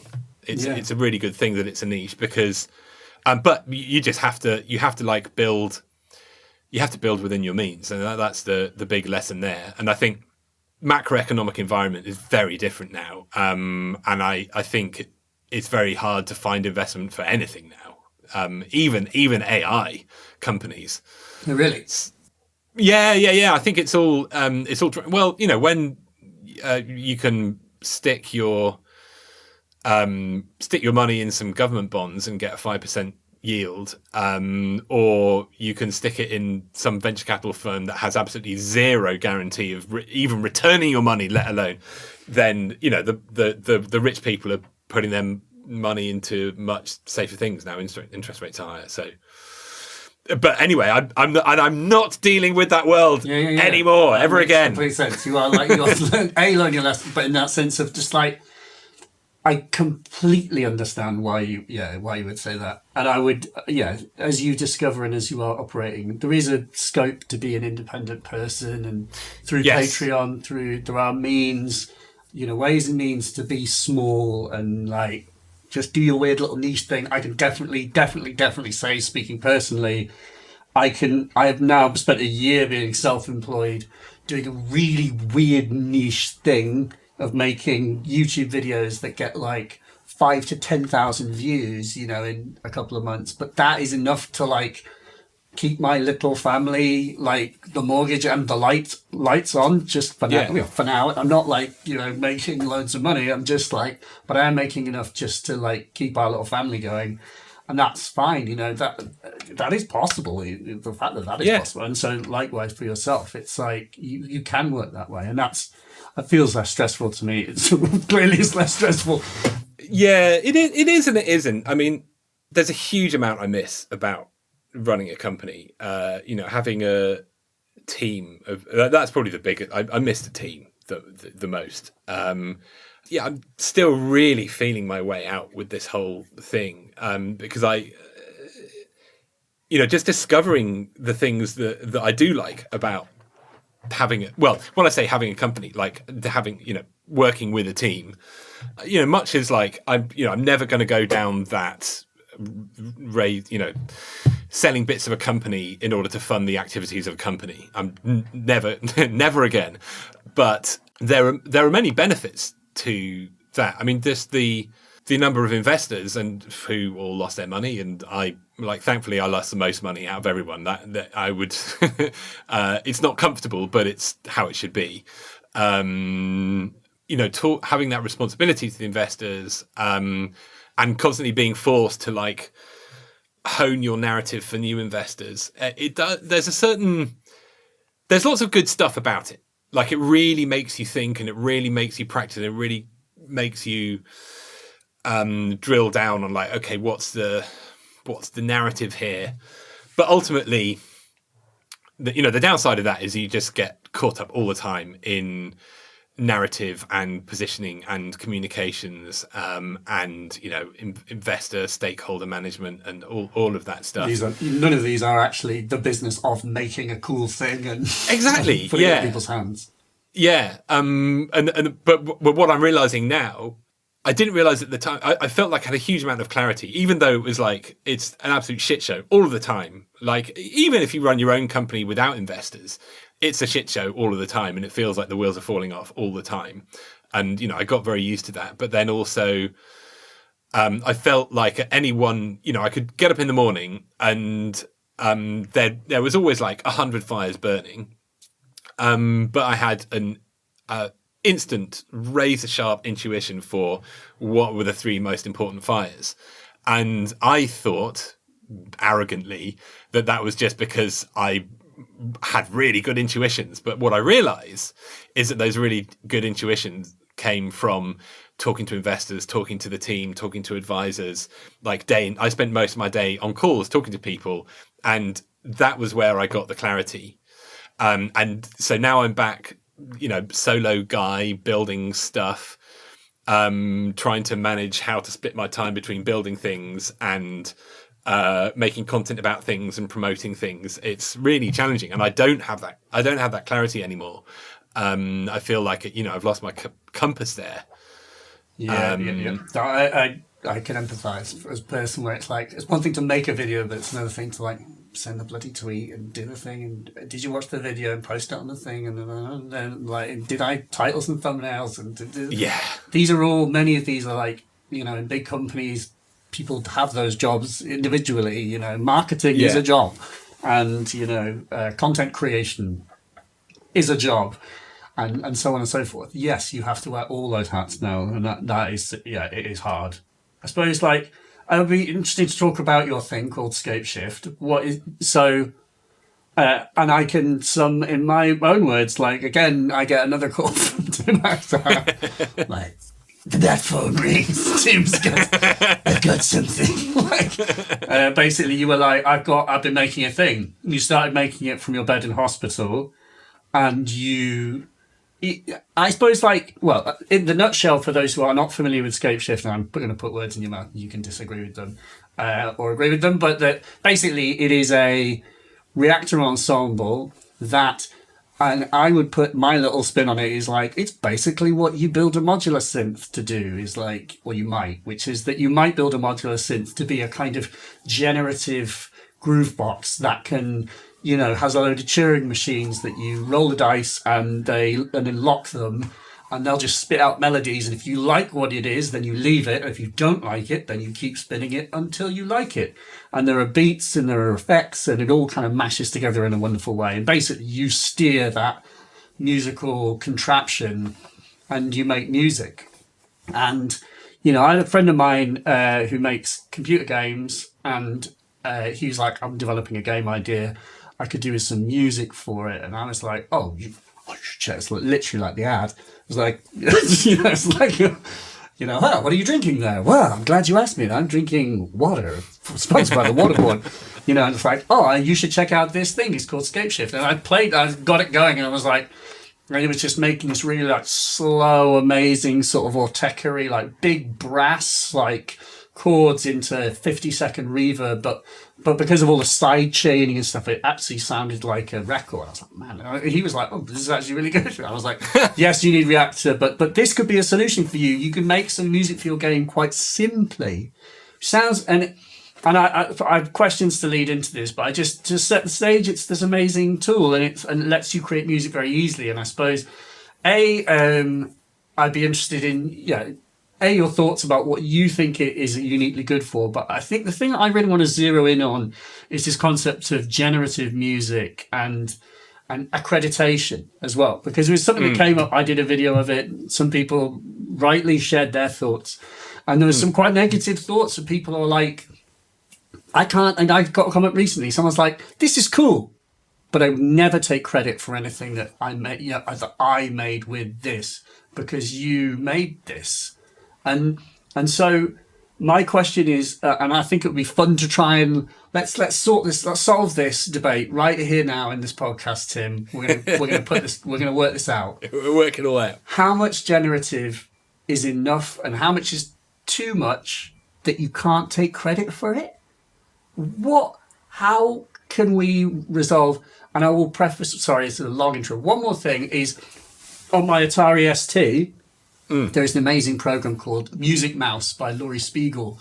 And Music Mouse, you like drag a mouse and it makes chords and melodies and riffs. And she originally made it for the Macintosh, and it was ported to the ST. It's a really cool program. And there is like an online version you can get. But interestingly, when you load the program and you go into it, it says, if you make music and release it with this, you have to have a disclaimer that says, partially created with the tool Music Mouse by Laurie Spiegel.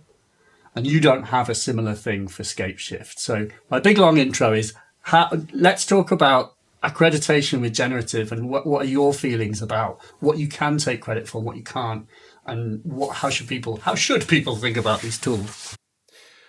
Well, there's the sort of utopian answer, and then there's a sort of like realpolitik answer. The utopian is coming back to what I was saying about music being a practice and a ritual, and your studio is your place of worship, and the thing of value is that practice. And in an age where there's just, there's far too much music, and we now have AI machines that will just generate music on a prompt, and that gets uploaded to streaming services. But still, that we're a long way from that world where people will just do music, and it doesn't matter. What really matters is your experience in that period, and if there was anybody else there in the room while that was happening, what was their experience, and that's what's important. I mean, I think there is something about as we go into the AI age, the one thing that AI will never disrupt is human experience. There will never be, the idea of artificial experience is rubbish. It's like it's a logical, it's like logically inconsistent that there would be artificial experience. And what do you mean by artificial? Because I'm thinking of I have Oculus Rift headsets, and I can have an amazing experience in there. But what do you mean by the artificial experience? Do you mean that, or do you mean something different? No, as in your your sort of first person felt experience of a thing, of like appreciating that music. Yeah, or just just like inhabiting a body that is experiencing things like that. That will you can't artificially. As soon as you artificially do that, it's not that. So I think, and ultimately, I think everything we do to do with all our activity in and around music, whether we make it or listen to it, whatever, is all about navigating our cultural field, like finding a sense of identity, finding a sense of belonging, all of that stuff, and all of the output of the ultimate output of music, which is a sense of belonging, cultural identity, etc. We get less and less of that from making and finishing and releasing music these days, and I think we get it more and more from the doing. But then I'm a doing maximalist, and I always have been. So of course I'm going to be trying to promote this belief. But that's the kind of maximalist utopian approach where does credit matter? Because the credit, what you're really crediting is your experience, and it doesn't matter whether you had a great experience using a tool you built or using a tool someone else built. But obviously, in that experience, you want to experience a sense of agency. Like, agency is really important. Anyway, but I think that they're implying that they don't feel there is sufficient agency in Scapeshift. I suppose is that accusation. Yeah, well, it's probably. I mean, Scapeshift. It's like a version 1 of an idea, and what I wanted to do. I almost as a bit of a way of sort of poking fun at AI. I wanted to create a sort of top level AI like experience that's like, that's why you've got these dice roll themes. Because I think, it's a really great way in to something. No matter how expert you are, I think it's really important if you get a new thing, that you open the new thing and you press a button and the thing does a really good version of what the thing is designed to do. And then you go presets, from there. After all. Yeah, exactly. And the way Scapeshift ended up, these were decisions that I was taking like 2 or 3 days before launch. And this is a great thing about like doing everything yourself, is you can be really quick with stuff and really quick with how you make decisions. But it does feel a bit too much like you don't get led quickly enough to the controls that allow you to really tweak things and make it your own. I think that's a current problem. So with like, go on. I was going to say, like, I mean, I suppose what I would say, and what I think I have replied to some of those comments to say to those people are like, I don't think those people have tried the software. In fact, I'm confident that people who don't like the idea of it have not tried it by definition. I suppose like it comes down to this idea of you said agency, and I think that is absolutely the correct word, because, and I think the accusation of negativity comes from not believing that you have agency, and that's not the case with Scapeshift. Like, you have to pull the dice. And whilst someone may be like, well, is that all you do? Is that, well, it could be, but the point is that if you don't like what you hear, roll the dice again. And if you roll the dice again, and you only stop rolling the dice until it is triggering some kind of feeling or thought, but mainly the word would be feeling, at that point it's becoming your music, because you've stopped rolling the dice at the point that you stop rolling it. Whereas you, Tim, may have kept rolling it or stopped earlier because that hit what you wanted from it. And intrinsically, it's the same kind of question of like, if I had access to like Stevie O's modular rig or, a another person's modular rig, would I sound like them or would I sound like me? And you have the fact of the matter is, in Scapeshift, you have afforded complete control. I think I said to you, it would be like, I would love to see a kind of median macro control that's somewhere in the middle of the big knob and the really tiny knobs, some sort of halfway house where you've got a bit more like macro control, but maybe not as much. But again, it's just this thing of like how generative is too much, I suppose. I suppose I'm going to slightly answer the question just ahead of speed, at least to inject my own dumb thoughts. It's just like, ultimately, because I think about this thing of improvised live music as well, do people know that you're improvising? Maybe they do, maybe they don't. Ultimately, all that matters is what comes out of the speakers and what reaction really you have to the music, I would say. Like, to me, that is the most significant thing. Like, does a person react to the music? And I saw the guy from Landscape sent me an example of a quote. He was like, it's Sean from Orteca. He said, I've written this down. He's like, this thing of judging music based on how hard it was to make is so absolutely full of fail. Do you like it? Is it interesting to you? That's what matters. It's like, just because it was hard or like it was easy, it doesn't matter. Like, it's, do you like it? Yeah.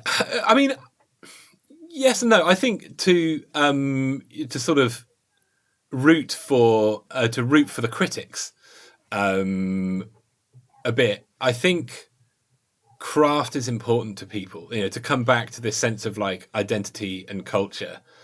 I think ultimately learning a craft is somehow expending some kind of cost to acquire some kind of code to be able to access a certain thing. And what people usually say that is like to get the skill to be able to do that thing. But I think what's actually important to craft is this like almost a sort of, to rise through the Masonic ranks, you have to like pay a certain price. And that price is, you have to have read the manual and you have to have spent a certain number of hours with this thing. And then once you've spent those hours with those things, you can demonstrate that you can do something which is yours using skills, your hard-earned skills. And that is the thing that unlocks a sense of identity. And I think that's the thing that the Scapeshift in its current, the way the interface presents itself currently doesn't really afford that. Oh, bye, Martha. My daughter's come in to say goodbye. Bye. And I think that's the problem with Scapeshift, because you can really dial stuff up from scratch, but it's quite difficult to do that. Escape Shift needs to be better at a sort of. It's good at like, here's a dice, roll a dice, have a great experience. It's like a game. But what it also needs is a sort of parallel one of those, which is like, okay, here's nothing. Here's one thing. Dial this one thing. Set it exactly how you want. Here's another thing. Set that exactly how you want. And show people, because you need to create these surfaces for people to develop an identity which they feel they can then hold and demonstrate to other people. Yeah. Yeah, that makes sense. I suppose it's, but I suppose it's just this. It almost sounded like you were advocating for the kind of gatekeeper aspect of you've just got to have the knowledge, like you've got to be able to play a keyboard to. But I'm sure you're not saying that. But it's the. But well, no, do you think there is? Do you? I suppose what am I asking is, do you feel that it is important to? Let's rephrase this. What skill do you think is the thing that we should celebrate in musicianship? What should be celebrated? Is it the music, or is there a degree to which we can also celebrate the fact that you just work really hard to do something? But I suppose my devil's advocate to that is just ultimately all that matters is the music. It's just because, if for example I listened to a Tim Exile record and I was like, man, he must have spent a long time applying all of those effects one after the other in sequence to these drum breaks and concatenating this in a timeline. It must have taken him hours, and what you actually did was like mash a keyboard. Did it all live. Would that say that I was wrong to credit you? But where does your skill lay? What is your skill? What is the thing that should be celebrated? And what is it intrinsically at its heart? I think this may even sound almost a bit sort of conservative, but I think what's important is the sort of the communities we belong to, and their cultural values and their cultural heritage. And I think that's what people really stick around for. And there's this constant kind of like cycle of birth and death with these cultures, because every community / culture has its own arc. It'll start, the super chaotic days where people don't even know what the hell is going on, and you have these kind of crazy psychedelic early adopters who are just like dicking around and defining these tropes that other people, bear in mind there's just such a vast diversity of neurological makeup and behavioral patterning that and I was thinking about this just last night. It's like how many different types of people who behave in so many different types of ways that it takes to sort of build a church, not to build a church, but to form a community. You need the complete rule breakers who will go out there and just do crazy shit, but then you need the people who are great at sort of post hoc codifying what just happened there and why you should care about that thing. And then there's people who obsess about what that person said you should care about, and all of this, all of these different types of people. It's like this kind of really complex ant colonies, and that's what's really important. And the sum total of this is you have your people, and you have things that you can do with your people. And when you do those things with your people, you feel like you belong to something. You feel special. You feel that that group of people is shaped like you. And that ultimately is all there is, really, I think, particularly when it comes to like creativity, whatever that creativity is. So building tools, and, Escape Shift absolutely doesn't get this right. It's too... I think I probably got two. For version 1, I probably got two. Like in the sort of like 2 or 3 weeks before I launched it, I was thinking about how do I sort of position this, and just like, okay, yeah, this is not AI, but it works like AI. So what ended up being the sort of the front the lobby, the front door to the experience was just like, okay, yeah, mash dice icons, and then the depth of it ends up being a little too obscure, and very much overshadowed by this like mash acid melt and get acid melt kind of thing. Yeah. I mean, yeah, no, I'm reflecting on what you said. Yeah, it's interesting. I've not thought about scene. It sounds like you're talking about scene building and the kind of, I don't think about that much. And it is obviously a thing because we are intrinsically social beings. And even if we're in our isolation, we definitely want to feel like we're part of a tribe. That is the most human thing. Otherwise, to not be is to be exiled. Of course. I'm bringing it all back. Is that a wrap? No. I just suddenly like, oh my God, that is true, actually. You can't. Yeah, exile is the worst thing for that reason. Yeah. Being ostracized is the worst thing. Like, it's worse than death. Yeah. Right? Although, I mean, even that, though, the whole, like, MAGA movement is basically a collective of people who feel ostracized, but so that feeling, for better or for worse, you can build an identity on being ostracized, build a community around the ostracized. So like everything, all the things we do and all the responses we have, I think flow into this like birth and death and arcs of scenes. Yeah, I suppose I could rightly see that a musician might feel that something like Scapeshift is potentially an attack on their identity. If it's you'd like the whole drum machines are killing music, like home taping is killing music, like any new technology is basically a potential attack on the thing that you hold at your heart, your community, your people. There was a thing that in the UK when synths came out, there was a band, there was a small movement to ban synths that had a sort of one meeting in a function room in like Droitwich, like on a Wednesday afternoon. I read about this somewhere, and it was like they did have a petition, but they didn't get very far with it.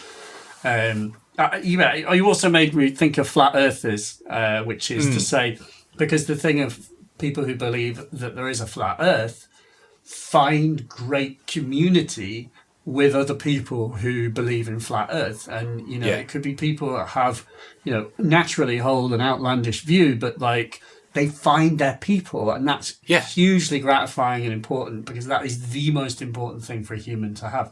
And so when they then see evidence that counteracts the flat Earth argument, they are going to discredit it because to admit it is to effectively say that I am going to be ostracized from my community if I agree with you. Yeah. It's basically like how important that sense of community is and how intrinsically bound our interests are with it. Yeah. Yeah. You're just like voting, trying to get people to vote for the demolition of the walls that keep them safe. Yeah. Yeah, exactly that. Which is obviously probably something I'm not going to do. Yeah. So what is next for Scapeshift? What is the kind of, where do you go, in this kind of new model of Tim? Solo Tim. Yeah. I mean, I'm still really feeling it out. I mean, there's so much, I have a lot of constraints now.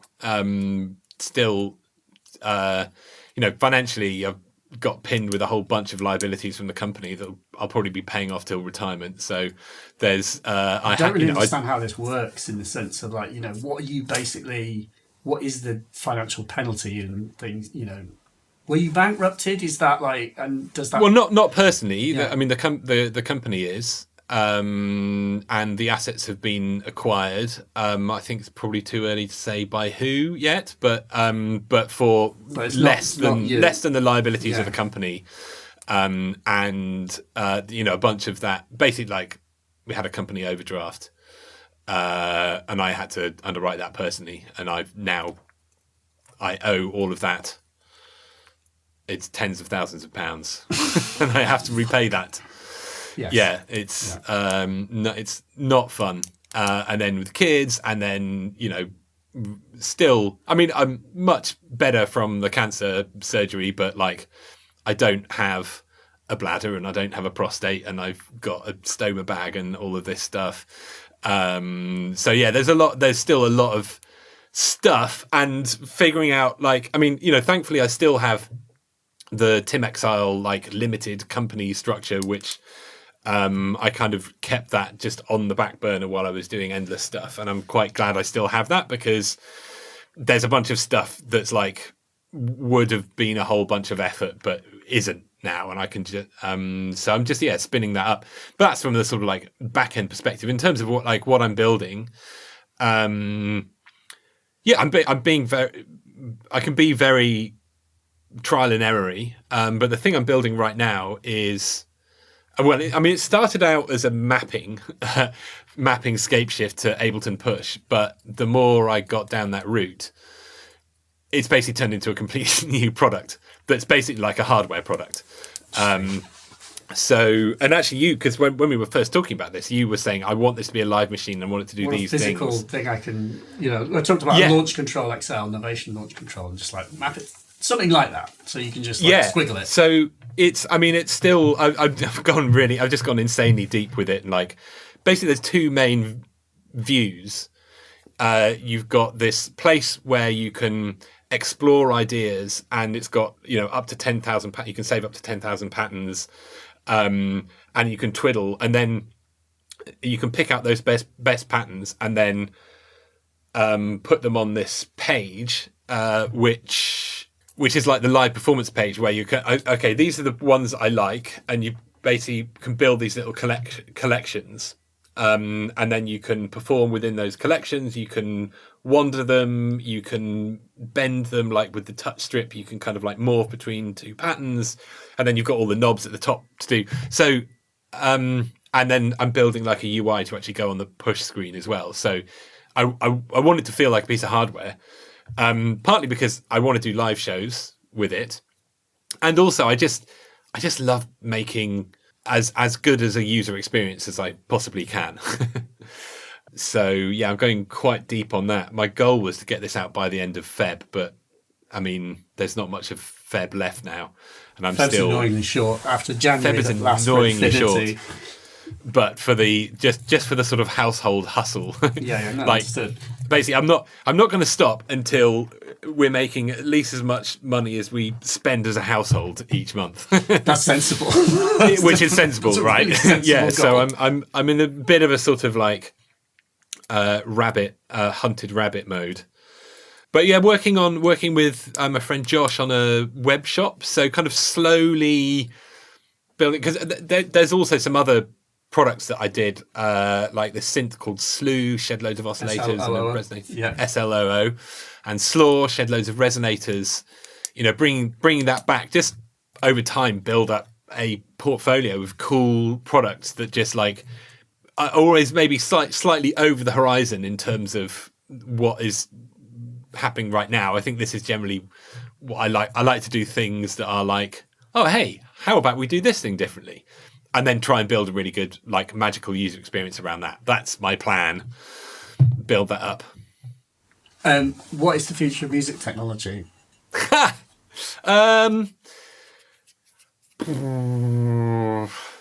So I think, but this is just this is a very autobiographical answer, but I really think that it's all about the doing.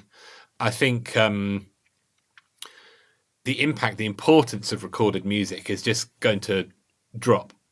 Is going to continue to dwindle in importance, and I think the music that we do the music that we do on our own, the time we spend on our own doing music will become more and more important, and the time we spend with other people doing, performing, listening to music. I think, one of the things that I don't get to do at all now is like go out and spend time with people, and I realize how important it is. And I think with the way the world is going now, I think one of the most important things we can start doing again is getting together in physical spaces. So I think performance and skill and craft and communication are going to become more and more important. I think we're at the end of this like sampleware boom. What is sampleware?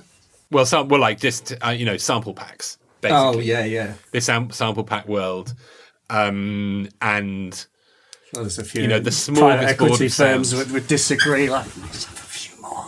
Yeah, well, I mean, I've seen some of the numbers. It's not, it's not looking good. And so you're advocating for the offline experience, is it, or is it not? Well, there'll always have to be, in order to, to find, we'll still be going to the main social networks to find audiences, and connect with new people. But I think the importance of the moment over the importance of the work, if you said, as in like the oeuvre, the output.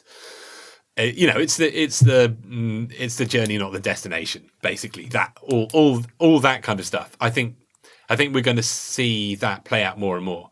I think that's what like the Eurorack community and the synth community has really encapsulated. But I think there's a problem with the barrier to entry. It's just so expensive to participate. Like I can't afford synths and modules and so on. Like I just about got enough money to get myself a second-hand Ableton Push to build the scape shift mapping. And you should have said I would have sent you mine. Anyway. Well, no, keep yours because I want you to use the thing I'm making. Cool. But yes. But I think living standards are decreasing, greater and greater wealth inequality, which is really problematic. That's actually something I'm getting more and more interested in. I definitely want to plug this YouTuber Gary Stevenson. I think a lot of people are plugged into him, but I feel compelled more and more to maybe even put some of my efforts into helping that raise that discusses issue. Wealth inequality, basically. Yeah.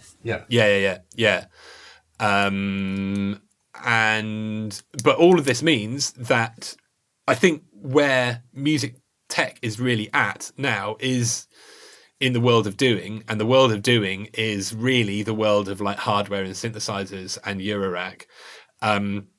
But it's way too expensive. So in a way, I kind of think, the success of Electron and so on, these more kind of like one-stop box, you can live an entire musical life on the Octatrack, as far as I can tell. I don't have one, but as far as I can tell. Ask Mark Broom, you definitely, right. You can. Yeah.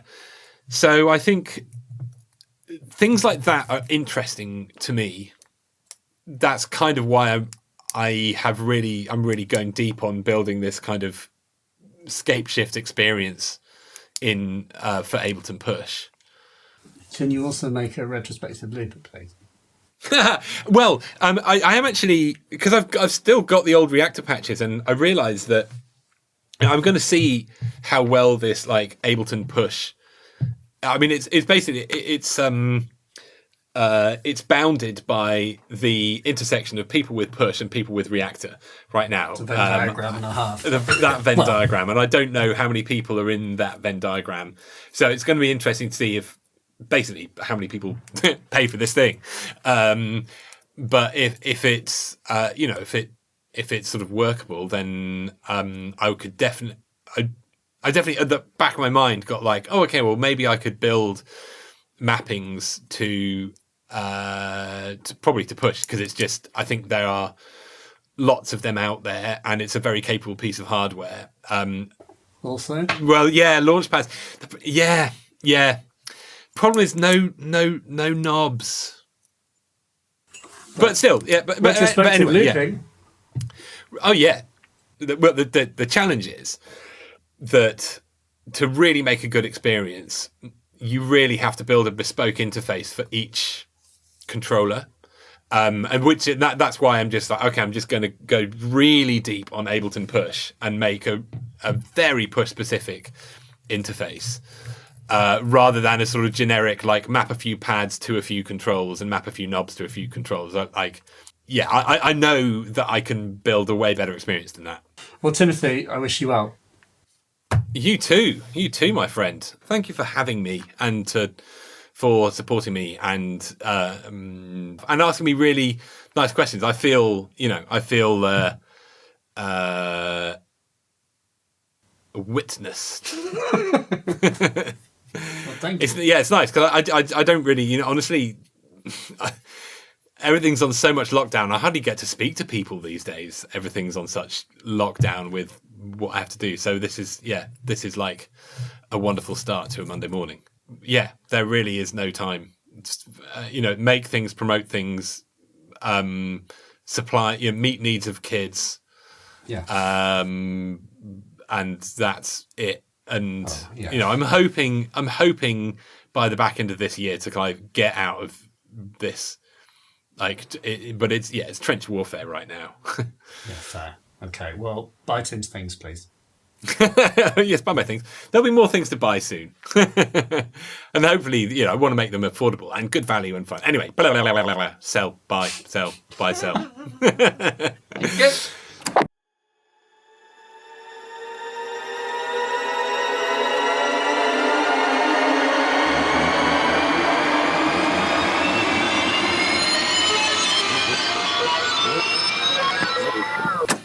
Yes, mate. You are very welcome, Tim. And I'm very, very glad to shine a light on your projects.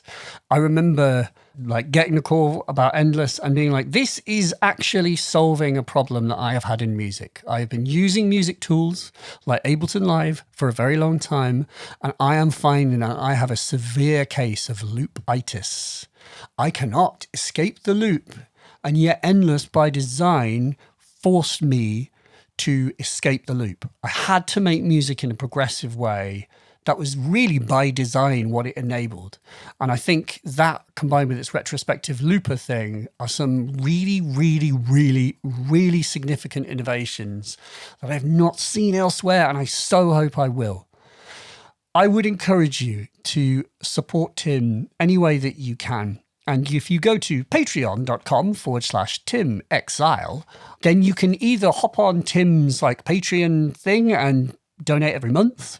You can also just buy Scape Shift and Pattern Shift as one-offs. So you can just give him some money and that's it. You own the ensemble. And they are super fun. I made a whole EP with Scape Shift. And whether or not you can say it was my music, I'm not so sure why I see a difference between that and, me playing a modular that's full of Turing machines. Ultimately, I could basically say that Tom Whitwell needs to receive the paycheck for, you buying that EP versus me, because I didn't design the machine, but I did design the patch. Yeah, I will leave the kind of authenticity or credit that must be assigned. I think we leave that to someone else. I would just remind you of that quote from Mr. Ortega, which is, it's so full of fail to judge music based on how hard it was to make. Because ultimately, let's be real, who gives a flying F how you made it? That doesn't make it good. It just doesn't.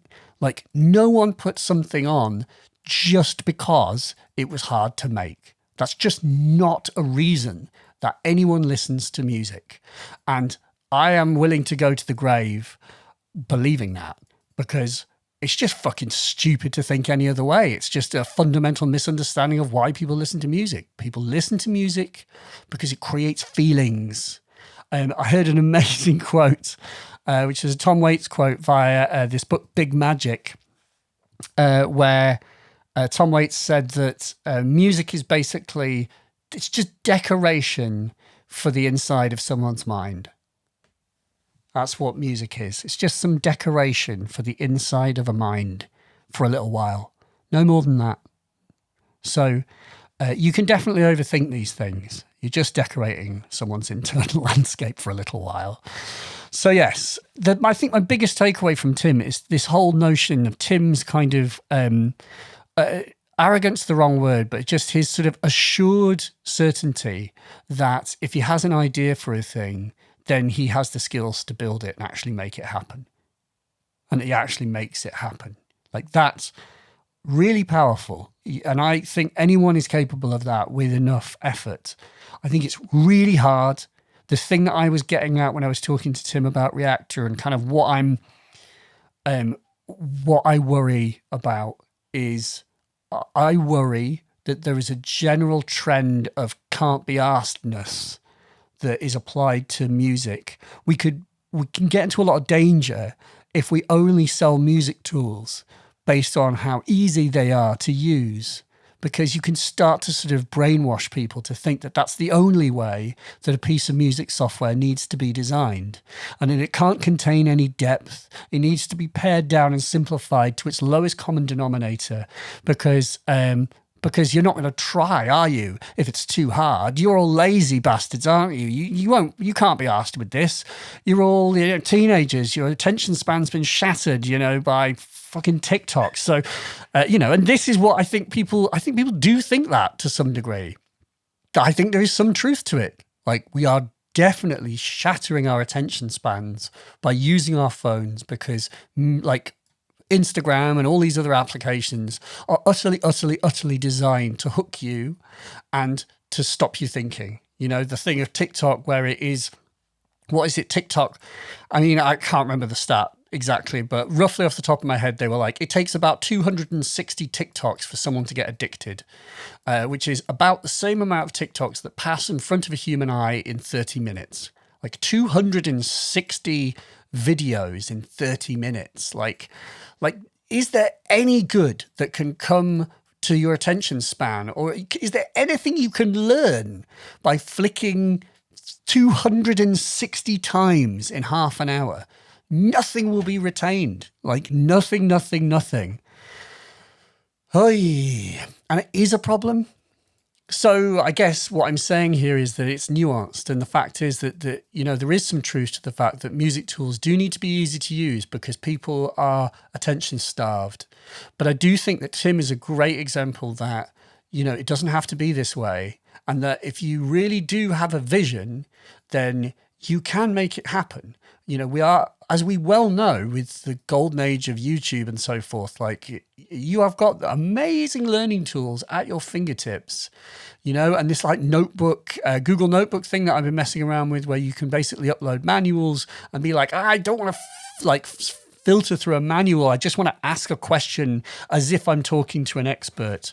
Well, Google Notebook does give you an answer. And in my experience, especially with testing with things where I do know the answer, like the answer it gives is good. Like, because you're not just using some weird broad data set. You're actually you're choosing what data it draws on. So, which is all to say that you can teach yourself anything, and the weird modern tools probably can help you, but you do have to have a vision. You do have to be patient. You do have to be prepared to commit and to focus for long periods of time, teaching yourself some awkward cuss of a program like Max MSP, Pure Data, or Reaktor. Like, tough tits. Do it. So, Tim did it. And Tim is now able to make things like scape shift and pattern shift. And if you have Reaktor 6, I strongly encourage you to consider trying these tools, and in so doing, supporting Tim. You can find his music and all other things, but I would leave you with the link of patreon.com/Tim EXILE. And of course, if you're in the mood, patreon.com/Milo Melodies to also support your boy here in creating a podcast. So thank you. Sorry about the wait. See you soon.